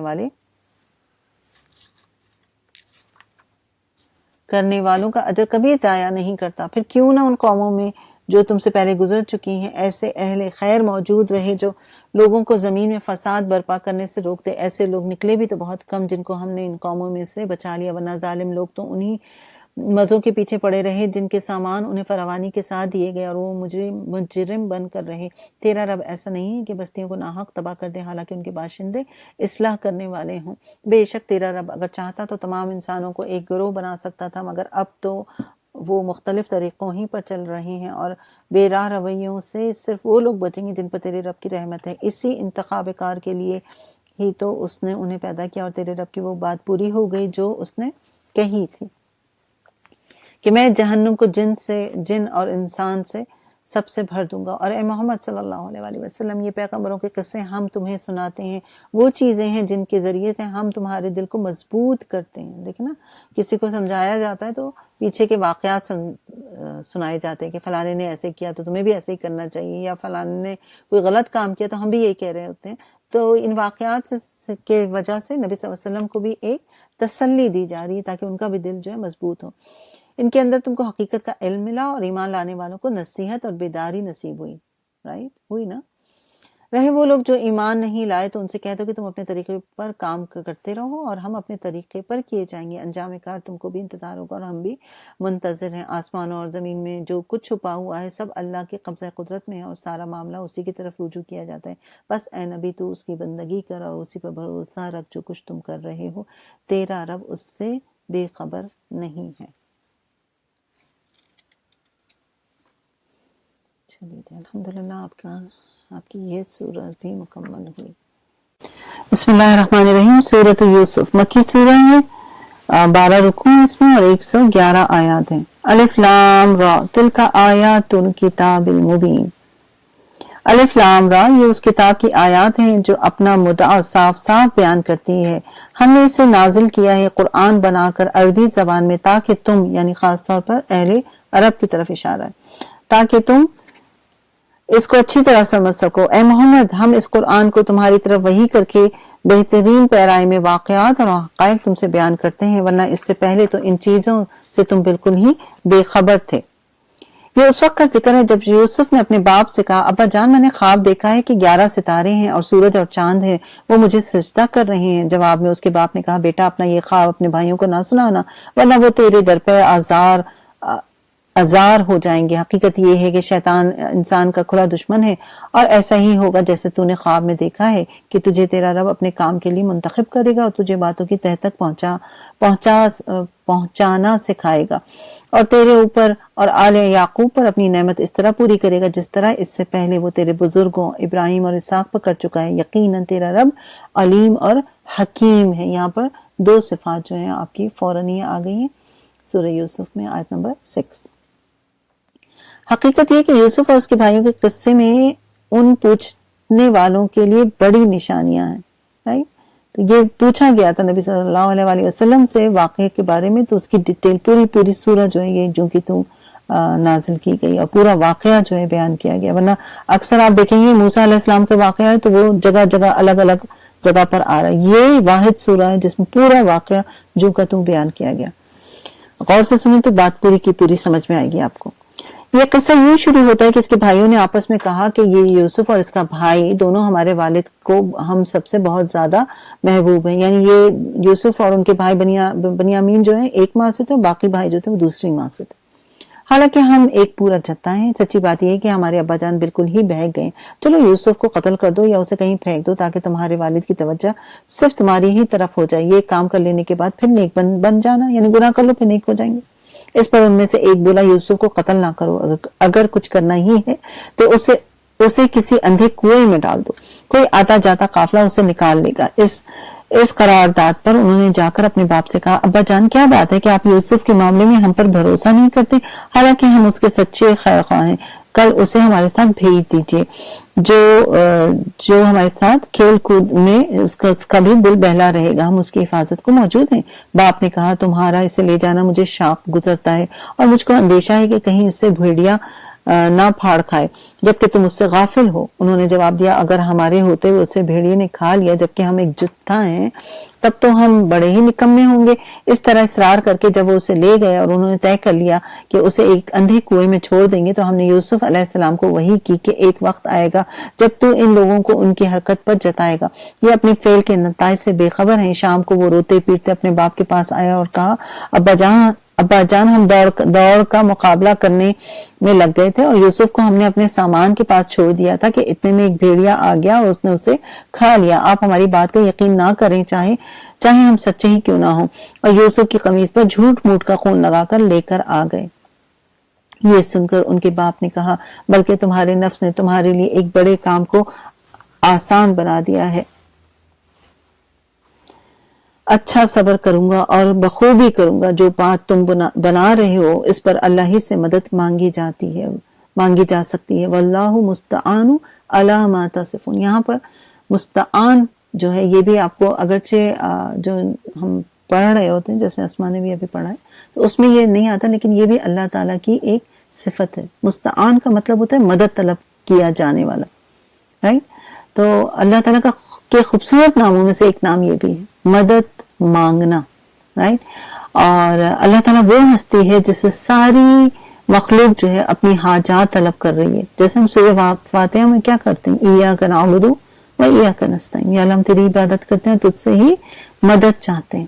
تو اللہ سبحانہ تعالیٰ کے علاوہ کوئی اور ہماری مدد پر قادر نہیں ہے۔ اس بات کا ذکر ہم قرآن پاک میں بار بار پڑھتے ہیں اور اللہ تعالیٰ نے بار بار کہا کہ مجھ سے مانگو۔ اور ابھی مجید کے اس تفصیل میں آپ نے پڑھا کہ کہا گیا ہے کہ مجھ سے مانگو میں تمہاری دعاؤں کو قبول کرتا ہوں، اور جو لوگ نہیں مانگتے دعا نہیں کرتے اللہ تعالیٰ ان سے ناراض ہو جاتے ہیں۔ اور نبی صلی اللہ علیہ وسلم نے بھی ہمیں کیا دعا سکھائی ہے ہر نماز کے بعد؟ ربی اعنی علی ذکرک و شکرک و حسن عبادتک، اے میرے رب تو میری مدد فرما اپنا ذکر کرنے میں، شکر ادا کرنے میں، اور اس پر کہ میں تیری خوبصورتی سے عبادت کر سکوں۔ تو اللہ تعالیٰ سے کثرت سے دعا مانگنے کی ضرورت ہے۔ تو اللہ تعالیٰ ایسا مستعان ہے جس سے انسان مانگ کر ہمیشہ فائدے میں رہتا ہے، اس میں خیر اور امید اٹھتی ہے، رائٹ؟ تو آپ یا مستعان بھی کہہ کے اس سے دعا مانگ سکتے ہیں، اور اللہ تعالیٰ ضرور دعا سنتا ہے، اپنے بندے کو خالی ہاتھ نہیں بھیجتا ہے۔ اور قیامت کے دن جب انسان اپنی دعاؤں کا اجر دیکھے گا تو تمنا کرے گا کہ کاش دنیا میں میری کوئی دعا قبول نہ ہوتی اور اس کا سارا اجر و ثواب جو ہے وہ مجھے یہاں مل جاتا۔ تو عمل کی بات کیا ہے کہ صرف اللہ سبحانہ و تعالی مستعان سے مدد مانگی جائے، کسی سے نہیں، اپنی چھوٹی بڑی ہر مشکل میں اللہ کی طرف رجوع کریں، رائٹ؟ تو چلیے ہم سب اللہ مستعان سے دعا کرتے ہیں کہ وہ ہمارا سبق جو ہے ہمیں پورا کروا دے۔ آمین ثم آمین یا رب العالمین، برکت کے ساتھ کروا دے، آمین، وقت میں برکت دے دے سب کے لیے۔ چل آگے بڑھتے ہیں انشاءاللہ۔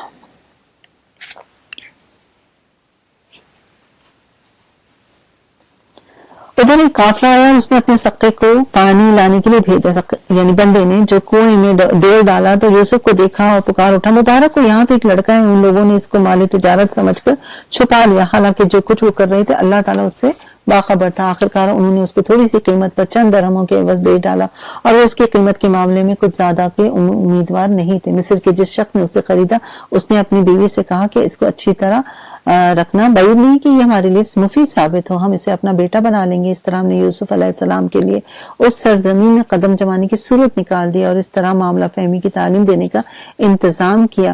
اللہ تعالیٰ اپنا کام کر کے رہتا ہے مگر اکثر لوگ جانتے نہیں ہیں، اور جب وہ اپنی پوری جوانی کو پہنچا تو ہم نے اسے قوت فیصلہ اور علم عطا کیا، اور اس طرح ہم نیک لوگوں کو جزا دیتے ہیں۔ جس عورت کے گھر میں وہ رہتے تھے وہ اس پر ڈورے ڈالنے لگی اور ایک روز دروازہ بند کر کے بولی آ جاؤ۔ یوسف علیہ السلام نے کہا اللہ کی پناہ، میرے رب نے مجھے اچھی منزلت بخشی اور میں یہ کام کروں؟ ایسے ظالم کبھی فلاح نہیں پا سکتے۔ وہ اس کی طرف بڑھی اور یوسف علیہ السلام بھی اس کی طرف بڑھتے اگر اللہ کی برہان نہ دیکھ لیتے، یعنی اللہ تعالیٰ نے ان کو بچا لیا۔ ایسا ہوا کہ ہم اس سے بدی اور بے حیائی کو دور کر دیں، در حقیقت وہ ہمارے چنے ہوئے بندوں میں سے تھا۔ آخرکار یوسف اور وہ آگے پیچھے دروازے کی طرف بھاگے اور اس نے پیچھے سے یوسف کا قمیص کھینچ کر پھاڑ دیا۔ دروازے پر دونوں نے اس کے شوہر کو موجود پایا۔ اسے دیکھتے ہی عورت کہنے لگی کیا سزا ہے اس شخص کی جو تیرے گھر والی پر نیت خراب کرے، یعنی خود کی نیت خراب تھی اور شوہر کو دیکھ کے وہ اس طرح سے کرنے لگی۔ اس کے سوا اور کیا سزا ہو سکتی ہے کہ وہ قید کیا جائے یا اسے سخت عذاب دیا جائے؟ یوسف علیہ السلام نے کہا یہی مجھے پھانسنے کی کوشش کر رہی تھی۔ اس عورت کے اپنے کنبے والوں میں سے ایک شخص نے شہادت پیش کی کہ اگر یوسف کا قمیض آگے سے پھٹا ہو تو عورت سچی ہے اور یہ جھوٹا، اور اگر اس کی قمیض پیچھے سے پھٹی ہے تو عورت جھوٹی ہے اور یہ سچا۔ جب شوہر نے دیکھا کہ یوسف کا قمیض پیچھے سے پھٹا ہے تو اس نے کہا کہ یہ تم عورتوں کی چالاکیاں ہیں، واقعی بڑے غضب کی ہوتی ہیں تمہاری چالیں۔ یوسف علیہ السلام اس معاملے سے درگزر کر اور یعنی انہوں نے الٹا یوسف علیہ السلام کو کہا کہ آپ اس کو درگزر کیجئے، کیونکہ وہ اس کی وائف تھی اور وہ ایک بادشاہ تھا، ایک بڑی چیز تھا۔ اور اے عورت تو اپنے قصور کی معافی مانگ، تو ہی اصل خطا کار ہے۔ شہر کی عورتیں آپس میں چرچا کرنے لگیں کہ عزیز کی بیوی اپنی نوجوان غلام کے پیچھے پڑی ہوئی، محبت نے اس کو بے قابو کر رکھا ہے، ہمارے نزدیک تو وہ سری غلطی کر رہی۔ اس نے جو ان کی یہ مکارانہ باتیں سنی تو ان کو بلاوا بھیج دیا، یعنی دعوت کی، اور ان کے لیے تکیہ دار مجالس آراستہ کیا اور ضیافت میں ہر ایک کے آگے ایک ایک چھری رکھ دی۔ پھر عین اسی وقت جب کہ وہ پھل کاٹ کر کھا رہی تھی، اس نے یوسف کو اشارہ کیا کہ ان کے سامنے نکل آؤ۔ جب ان عورتوں کی نگاہ یوسف علیہ السلام پر پڑی تو وہ دنگ رہ گئی اور اپنے ہاتھ کاٹ بیٹھی، بے ساختہ پکار اٹھی، حاشا للہ، یہ شخص انسان نہیں ہے، یہ تو کوئی بزرگ فرشتہ ہے۔ یعنی وہ اتنے خوبصورت تھے کہ سب عورتیں جو ہیں ان کو دیکھ کر بہت ہی متاثر ہوئی۔ عزیز کی بیوی نے کہا دیکھ لیں، یہ ہے وہ شخص جس کے معاملے میں تم مجھ پر باتیں بناتی ہو، بے شک میں نے اسے رجھانے کی کوشش کی تھی مگر یہ بچ نکلا، اگر یہ میرا کہنا نہ مانے گا تو قید کیا جائے گا، بہت ذلیل و خوار ہوگا۔ یوسف علیہ السلام نے کہا اے میرے رب، مجھے قید منظور ہے بنسبت اس کے کہ میں وہ کام کروں جو یہ لوگ مجھ سے چاہتے ہیں، اور اگر تم نے ان کی چالوں کو مجھ سے دفاع نہ کیا تو میں ان کے دام میں پھنس جاؤں گا اور جاہلوں میں شامل ہو رہوں گا۔ اس کے رب نے اس کی دعا قبول کی، ان عورتوں کی چالیں اس سے دور کر دی گئی، بے شک وہی ہے جو سب کچھ سنتا اور سب کچھ جانتا ہے۔ سمیع علیم، انڈرلائن کیجئے۔ پھر ان لوگوں کو یہ سوچی کہ ایک مدت کے لیے اسے قید کر دیں، حالانکہ وہ اس کی پاک دامنی اور خود اپنی عورتوں کے بڑے اتوار کی ساری نشانیاں دیکھ چکے تھے۔ قید خانے میں 2 غلام اور بھی اس کے ساتھ داخل ہوئے۔ اب یوسف علیہ السلام کو قید کر دیا گیا، وہاں پہ 2 غلام اور بھی داخل ہوئے۔ اس روز ان میں سے ایک نے اس سے کہا کہ میں نے خواب میں دیکھا ہے کہ میں شراب کشید رہا ہوں، اور دوسرے نے کہا میں نے دیکھا ہے کہ سر پر روٹیاں رکھی ہیں، پرندے ان کو کھا رہے ہیں۔ دونوں نے کہا ہمیں اس کی تعبیر بتائیے، ہم دیکھتے ہیں کہ آپ ایک نیک آدمی ہیں۔ یوسف علیہ السلام نے کہا کہ یہاں جو کھانا تمہیں ملا ہے اس کے آنے سے پہلے میں تمہیں ان خوابوں کی تعبیر بتا دوں گا، یہ علم ان علوم میں سے جو میرے رب نے مجھے عطا کی ہے۔ واقعی یہ کہ میں نے ان لوگوں کا طریقہ چھوڑ کر جو اللہ پر ایمان نہیں لاتے اور آخرت کا انکار کرتے ہیں، اپنے بزرگوں ابراہیم، اسحاق اور یعقوب کا طریقہ اختیار کیا ہے۔ ہمارا یہ کام نہیں ہے کہ اللہ کے ساتھ کسی کو شریک ٹھہرائیں۔ آپ دیکھیں یوسف علیہ السلام نے اس سچویشن میں بھی دعویٰ کا کام کیا ہے، یہ دعویٰ کا کام ہے جو انہوں نے کیا، رائٹ، ان دونوں غلاموں کے آگے جو ہے حق بات رکھی۔ آگے فرمایا کہ در حقیقت یہ اللہ کا فضل ہے کہ اللہ کا فضل ہے ہم پر اور تمام انسانوں پر کہ اس نے اپنے سوا کسی کا بندہ ہمیں نہیں بنایا، مگر اکثر لوگ شکر نہیں کرتے۔ اے زندان کے ساتھیوں، تم خود ہی سوچو کہ بہت سے متفرق رب سب ہیں یا وہ ایک اللہ ہے جو سب پر غالب ہے؟ اس کو چھوڑ کر تم جس کی بندگی کر رہے ہو اس کے سوا کچھ نہیں ہے، بس چند نام ہیں جو تم نے اور تمہارے آباء و اجداد نے رکھ لیے۔ اللہ نے ان کے لیے کوئی سند نازل نہیں کی۔ فرما روائی کا اقتدار اللہ کے سوا کسی کے لیے نہیں ہے، اس کا حکم ہے کہ خود اس کے سوا تم کسی کی بندگی نہ کرو۔ یہی ٹھیک سیدھا طریقہ زندگی ہے، مگر اکثر لوگ نہیں جانتے۔ اے زندان کے ساتھیوں، تمہارے خواب کی تعبیر یہ۔ اب انہوں نے خواب کی تعبیر بتانا شروع کی، رائٹ، پہلے انہوں نے دعویٰ کیا اور اس کے بعد اب خواب کی تعبیر دے رہے ہیں۔ اے زندان کے ساتھیوں، تمہارے خواب کی تعبیر یہ ہے کہ تم میں سے ایک تو اپنے رب یعنی شاہ مصر کو شراب پلائے گا، دوسرا تو اسے سولی پر چڑھا دیا جائے گا اور پرندے اس کا سر نوچ کر کھائیں گے۔ فیصلہ ہو گیا اس بات کا جو تم پوچھ رہے تھے۔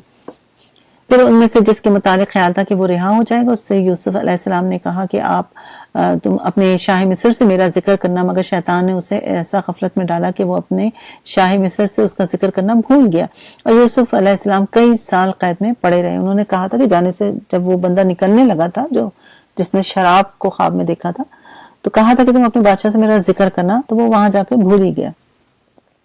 ایک روز بادشاہ نے کہا میں نے خواب میں دیکھا ہے کہ 7 موٹی گائیں جن کو 7 دبلی گائیں کھا رہی ہیں اور اناج کے 7 بالیں ہری ہیں اور 7 سوکھی ہیں اور دوسری 7 سوکھی ہیں۔ اے اہل دربار مجھے اس خواب کی تعبیر بتاؤ اگر تم خوابوں کا مطلب سمجھتے ہو۔ لوگوں نے کہا یہ تو پریشان کن خواب ہیں اور ہم اس طرح کے خوابوں کا مطلب نہیں جانتے۔ ان 2 قیدیوں میں سے جو شخص بچ گیا تھا اسے ایک مدت دراز کے بعد اب وہ بات یاد آئی۔ اس نے کہا میں آپ حضرات کو اس کی تعویل بتاتا ہوں، مجھے ذرا قید خانے میں یوسف کے پاس بھیج دیجیے۔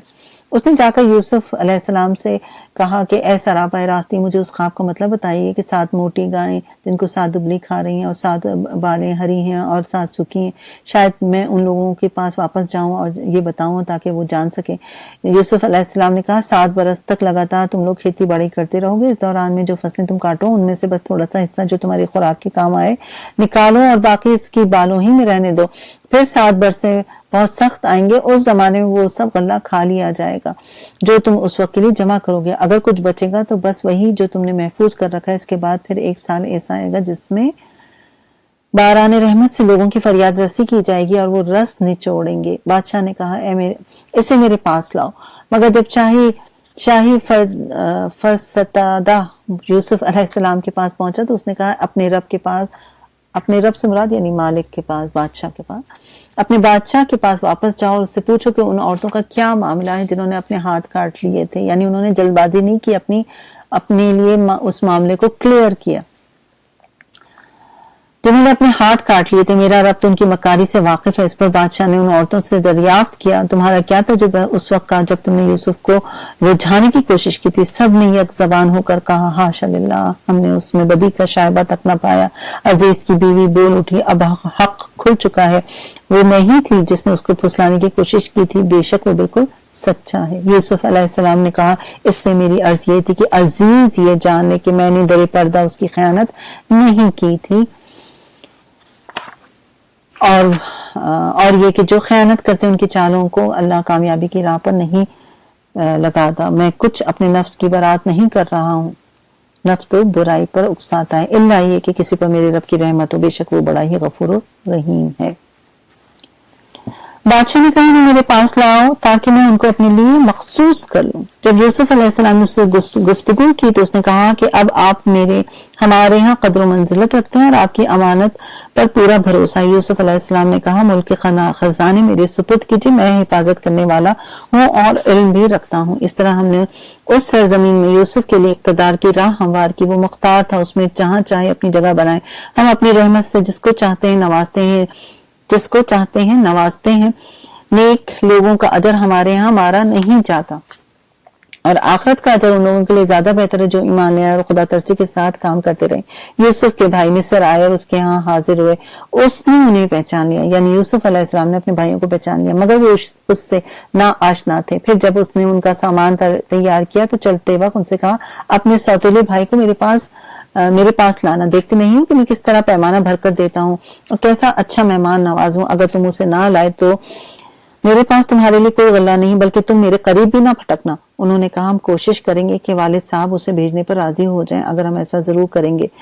یوسف علیہ السلام نے اپنے غلاموں کو اشارہ کیا کہ ان لوگوں نے غلے کے عوض جو مال دیا ہے وہ چپکے سے ان کے سامان میں ہی رکھ دو۔ یوسف علیہ السلام نے اس امید پر کیا کہ گھر پہنچ کر وہ اپنا واپس پایا ہوا مال پہچان لیں گے اور عجب نہیں کہ پھر پلٹیں، یعنی ان کو ایک طرح سے اکسایا گیا اس بات پر کہ تاکہ وہ دوبارہ واپس آئیں۔ جب وہ اپنے باپ کے پاس گئے تو کہا ابا جان آئندہ ہم کو غلہ دینے سے انکار کر دیا گیا ہے، لہٰذا آپ ہمارے بھائی کو ہمارے ساتھ بھیج دیجئے تاکہ ہم غلہ لے کر آئیں اور اس کی حفاظت کے ہم ذمہ دار ہیں۔ باپ نے جواب دیا کیا میں اس کے معاملے میں تم پر ویسا ہی بھروسہ کروں جیسا اس سے پہلے اس کے بھائی کے معاملے میں کر چکا ہوں؟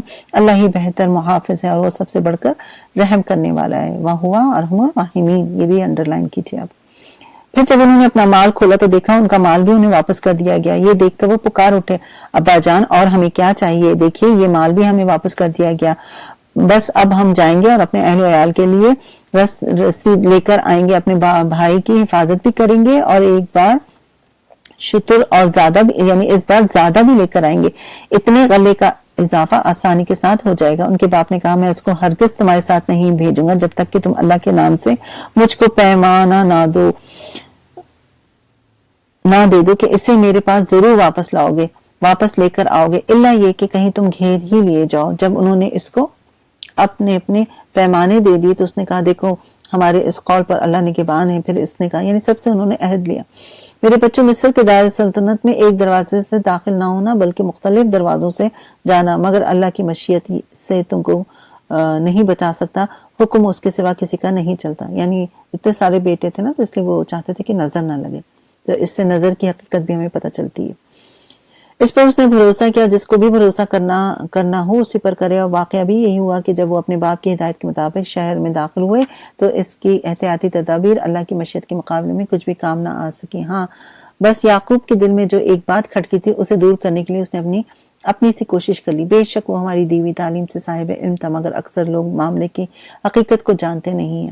یہ لوگ یوسف کے حضور پہنچے تو اس نے اپنے بھائی کو اپنے پاس بلا لیا، یعنی بنیامین کو، اور اسے بتا دیا کہ میں تیرا وہی بھائی ہوں جو کھو گیا تھا، اب تو ان باتوں کا غم نہ کر جو یہ لوگ کرتے ہیں۔ جب یوسف علیہ السلام ان بھائیوں کا سامان لدوانے لگے تو اس نے اپنے بھائی کے سامان میں اپنا پیالہ رکھوا دیا۔ پھر ایک پکارنے والے نے پکار کر کہا، یعنی اب جب وہ سب غلہ لے کر واپس جا رہے ہیں تو اس وقت انہوں نے بنیامین کے تھیلے میں ایک پیالہ رکھوا دیا۔ اب کسی نے پکار کر آواز دی، اے قافلے والوں تم لوگ چور ہو۔ انہوں نے پلٹ کر پوچھا، تمہاری کیا چیز کھو گئی ہے؟ سرکاری ملازموں نے کہا، بادشاہ کا پیمانہ ہم کو نہیں ملتا، اور بادشاہ کا پیمانہ ہم کو نہیں ملتا، الا یہ کہ اللہ ہی ایسا چاہے، پیمانہ نہیں ملتا، جو شخص لا کر دے گا اس کے لیے ایک بار شتر انعام ہے، اس کا میں ذمہ لیتا ہوں۔ ان بھائیوں نے کہا، خدا کی قسم تم لوگ خوب جانتے ہو کہ ہم اس ملک میں فساد کرنے نہیں آئے اور ہم چوریاں کرنے والے لوگ نہیں ہیں۔ انہوں نے کہا، اچھا اگر تمہاری بات جھوٹی نکلی تو چور کی کیا سزا ہوگی؟ انہوں نے کہا، اس کی سزا اس کے سامان میں سے نکلے، وہ آپ ہی اپنی سزا میں رکھ لیا جائے گا۔ ہمارے ہاں تو ایسے ظالموں کو سزا دینے کا یہی طریقہ، یعنی اس کو روک لیا جائے گا۔ تب یوسف علیہ السلام نے اپنے بھائی سے پہلے اس کی خرجیوں کی تلاشی لینی شروع کی، پھر اپنے بھائی کی خرجی سے گم شدہ چیز برآمد کر لی۔ اس طرح ہم نے یوسف کی تائید اپنی تدبیر سے کی۔ اس کا یہ کام نہ تھا کہ بادشاہ کے دین یعنی مصر کی شاہی قانون میں اپنے بھائی کو پکڑتا، الا یہ کہ اللہ ہی ایسا چاہے، ہم جس کے درجے چاہتے ہیں بلند کر دیتے ہیں۔ وہ ایک علم رکھنے والا ایسا ہے جو ہر صاحب علم سے بارہ تر ہے۔ ان بھائیوں نے کہا، یہ چوری کرے تو کچھ تعجب کی بات نہیں، یعنی بنیامین کے بیگ سے جب وہ چیز نکلی، اس سے پہلے اس کا بھائی یوسف بھی چوری کر چکا تھا۔ اب سامنے یوسف علیہ السلام ہی کھڑے ہیں لیکن وہ یہ بات کہہ رہے ہیں۔ یوسف علیہ السلام ان کی یہ بات سن کر پی گئے، حقیقت ان پر نہ کھولی، بس اتنا کہہ کر رہ گئے کہ بڑے ہی برے ہو تم لوگ، میرے منہ در منہ مجھ پر جو الزام تم لگا رہے ہو اس کی حقیقت اللہ خوب جانتا ہے۔ انہوں نے کہا، اے عزیز اس کا باپ بہت بوڑھا ہو گیا، اس کی جگہ آپ ہم میں سے کسی کو رکھ لیجئے، ہم آپ کو بڑا ہی نیک نفیس انسان پاتے ہیں۔ یوسف علیہ السلام نے کہا، دوسرے کسی شخص کو ہم کیسے رکھ سکتے ہیں؟ جس کے پاس ہم نے اپنا مال پایا اس کو چھوڑ کر دوسروں کو رکھیں، ہم ظالم نہیں ہوں گے۔ جب وہ یوسف علیہ السلام سے مایوس ہو گئے تو ایک گوشے میں جا کر آپس میں مشورہ کرنے لگے۔ ان میں سے جو بڑا تھا وہ بولا، تم جانتے نہیں ہو کہ تمہارے والد تم سے اللہ کے نام پر کیا عہد و پیمانہ لے چکے ہیں، اور اس سے پہلے یوسف کے معاملے میں جو زیادتی تم کر چکے ہو وہ بھی تم کو معلوم ہے۔ اب میں تو یہاں سے ہرگز نہیں جاؤں گا جب تک کہ میرے والد مجھے اجازت نہ دے، یا پھر اللہ ہی میرے حق میں کوئی فیصلہ فرما دے کہ وہ سب سے بہتر فیصلہ کرنے والا ہے۔ تم جا کر اپنے والد سے کہو کہ ابا جان آپ کے صاحبزادے نے چوری کی ہے، ہم نے اسے چوری کرتے ہوئے نہیں دیکھا، جو کچھ ہمیں معلوم ہوا ہے بس وہی ہم بیان کر رہے ہیں، اور غیب کی نگہبانی تو ہم کر نہیں سکتے۔ آپ اس بستی کے لوگوں سے پوچھ لیجئے جہاں ہم تھے، اس قافلے سے دریافت کر لیجئے جس کے ساتھ ہم آئے ہیں، ہم اپنے بیان میں بالکل سچے ہیں۔ باپ نے یہ داستان سن کر کہا، دراصل تمہارے نفس نے تمہارے لیے ایک اور بڑی بات کو آسان بنا دیا، اچھا اس پر بھی صبر کروں گا اور بخوبی کروں گا۔ کیا بعید ہے کہ اللہ ان سب کو مجھ سے لا ملائے، اور وہ سب کچھ جانتا ہے، اس کے سب کام حکمت پر مبنی ہوتے ہیں۔ بے شک یہاں پر آپ دیکھیں دو صفات آئی ہیں، علیم اور حکیم۔ پھر وہ ان کی طرف سے منہ پھیر کر بیٹھ گیا اور کہنے لگا، ہائے یوسف، وہ دل ہی دل میں غم سے گھٹے جا رہے تھے اور ان کی آنکھیں سفید پڑ گئی تھیں۔ بیٹوں نے کہا، خدا را آپ کو تو بس یوسف ہی کو یاد کرتے رہتے ہیں، نوبت یہ آ گئی ہے کہ اس کے غم میں آپ اپنے آپ کو گھلا چکے ہیں یا اپنی جان کو ہلاکت کر ڈالیں گے۔ اس نے کہا، میں اپنی پریشانی اور اپنے غم کی فریاد اللہ کے سوا کسی اور سے نہیں کرتا، اللہ سے جیسا میں واقف ہوں تم نہیں ہوں۔ میرے بچوں، جا کر یوسف اور اس کے بھائی کی کچھ ٹول لگاؤ، اللہ کی رحمت سے مایوس نہ ہو، اس کی رحمت سے تو بس کافر ہی مایوس ہوا کرتے ہیں۔ جب یہ لوگ مصر جا کر یوسف کی پیشی میں داخل ہوئے تو انہوں نے عرض کیا کہ اے سردار، ہم اور ہمارے اہل ویال سخت مصیبت میں ہیں اور ہمیں کچھ حقیر سی پونجی لے کر آئے، آپ ہمیں بھرپور غلہ عنایت فرمائیے۔ اب وہ دوبارہ یوسف علیہ السلام کے پاس گئے اور ہم کو خیرات دیں، اللہ خیرات کرنے والوں کو اجر دیتا ہے۔ یہ سن کر یوسف علیہ السلام سے نہیں رہا گیا، انہوں نے کہا کہ تمہیں کچھ یہ بھی معلوم ہے کہ تم نے یوسف اور اس کے بھائی کے ساتھ کیا کیا تھا جب کہ تم نادان تھے؟ وہ چونک کر بولے، ہاں کیا تم یوسف ہو؟ انہوں نے کہا ہاں میں یوسف ہوں اور یہ میرا بھائی ہے، اللہ نے ہم پر احسان فرمایا۔ حقیقت یہ کہ اگر کوئی تقوی اور صبر سے کام لے تو اللہ کے ہاں ایسے نیک لوگوں کا اجر مارا نہیں جاتا۔ انہوں نے کہا باخدا تم کو اللہ نے ہم پر فضیلت بخشی ہے اور واقعی ہم خطا کار تھے۔ اس کا جواب اس نے جواب دیا، آج تم پر کوئی گرفت نہیں ہے، اللہ تمہیں معاف کرے گا، وہ سب سے بڑھ کر رحم کرنے والا ہے۔ رائٹ، یہ صفت بھی جو ہے یہاں پر آئی ہے۔ جاؤ میرا یہ قمیص لے جاؤ، میرے والد کے منہ پر ڈال دینا، ان کی بینائی واپس آ جائے گی، وہ اپنے سب اہل عیال کو میرے پاس لے آؤ۔ جب یہ قافلہ مصر سے روانہ ہوا تو ان کے باپ نے کہا میں یوسف کی خوشبو محسوس کر رہا ہوں، یعنی دور سے ان کو اپنے بیٹے کی خوشبو محسوس ہونے لگی، وہ جو قمیص آ رہی تھی۔ تم لوگ کہیں یہ نہ کہنے لگو کہ میں بڑھاپے میں سٹھیا گیا ہوں۔ گھر کے لوگ بولے خدا کی قسم آپ ابھی تک اپنے اسی پرانے خبط میں مبتلا ہیں۔ پھر جب خوشخبری لانے والا آیا تو اس نے یوسف کا قمیص یعقوب علیہ السلام کے منہ پر ڈال دیا اور یکایک اس کی بینائی اوت کر آئی۔ تب اس نے کہا میں تم سے کہتا نہ تھا کہ میں اللہ کی طرف سے وہ کچھ جانتا ہوں جو تم نہیں جانتے؟ سب بول اٹھے، اللہ ابا جان آپ ہمارے گناہوں کی بخشش کے لیے دعا کریں، واقعی ہم خطا کار ہیں۔ اس نے کہا میں اپنے رب سے تمہارے لیے معافی کی درخواست کروں گا، وہ بڑا رحیم، معاف کرنے والا اور رحیم ہے۔ غفور الرحیم، یہ دو صفات یہاں پر پھر آئی ہیں۔ پھر جب یہ لوگ یوسف کے پاس پہنچے تو اس نے اپنے والدین کو اپنے ساتھ بٹھا لیا اور اپنے سب کنبے والوں سے کہا چلو اب شہر میں چلو، اللہ نے چاہا تو امن و چین سے رہو گے۔ شہر میں داخل ہونے کے بعد اس نے اپنے والدین کو اٹھا کر اپنے پاس تخت پر بٹھایا اور سب اس کے آگے بے اختیار سجدے میں جھک گئے۔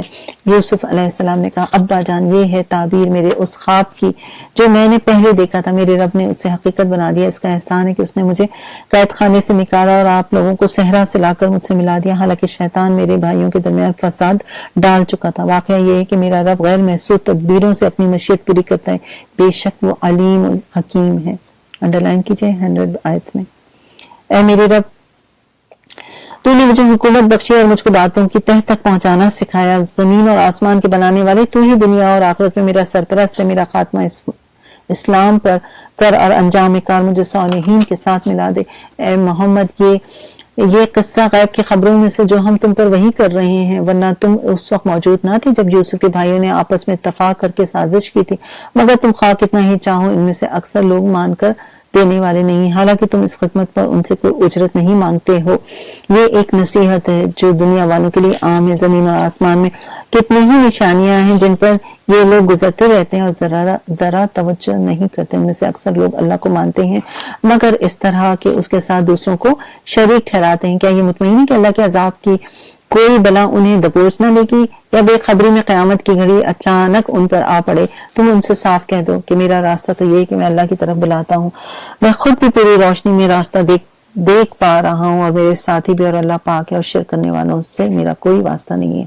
اے محمد تم سے پہلے ہم نے جو پیغمبر بھیجے وہ سب بھی انسان ہی تھے اور انہیں بستیوں کے رہنے والوں میں سے تھے اور انہیں کی طرف ہم وہی بھیجتے رہے۔ پھر کیا یہ لوگ زمین میں چلے پھرے نہیں ہیں کہ ان قوموں کا انجام انہیں نظر نہ آیا جو ان سے پہلے گزر چکی ہیں؟ یقیناً آخرت کا گھر ان لوگوں کے لیے ہے اور زیادہ بہتر ہے جنہوں نے پیغمبروں کی بات مان لی، تقویٰ کی روش اختیار کی۔ کیا اب بھی تم لوگ نہیں سمجھو گے؟ پہلے پیغمبروں کے ساتھ بھی یہی ہوتا رہا کہ وہ مدتوں نصیحتیں کرتے رہے اور لوگوں نے سن کر نہ دیا، یہاں تک کہ جب پیغمبر لوگوں سے مایوس ہو گئے اور لوگوں نے بھی سمجھ لیا کہ ان سے جھوٹ بولا گیا تھا، یکایک ہماری مدد پیغمبروں کو پہنچ گئی۔ پھر جب ایسا موقع آ جاتا ہے تو ہمارا قاعدہ یہ ہے کہ ہم جسے چاہتے ہیں بچا لیتے ہیں اور مجرموں پر سے تو ہمارا عذاب ٹالا ہی نہیں جا سکتا۔ اگلے لوگوں کے ان قصوں میں عقل و ہوش رکھنے والوں کے لیے عبرت ہے۔ یہ جو کچھ قرآن میں بیان کیا جا رہا ہے یہ بناوٹی باتیں نہیں ہیں بلکہ جو کتابیں اس سے پہلے آئی ہوئی ہیں انہی کی تصدیق ہے اور ہر چیز کی تفصیل اور ایمان لانے والوں کے لیے ہدایت و رحمت ہے۔ الحمدللہ رب العالمین۔ چلیے اللہ کا شکر۔ چلیے مختصر سی دعا کے ساتھ ختم کرتے ہیں، کل ملیں گے سبحانک اللہم و بحمدک نشہد ان لا الہ الا انت نستغفرک و نتوب الیک. السلام علیکم ورحمۃ اللہ وبرکاتہ.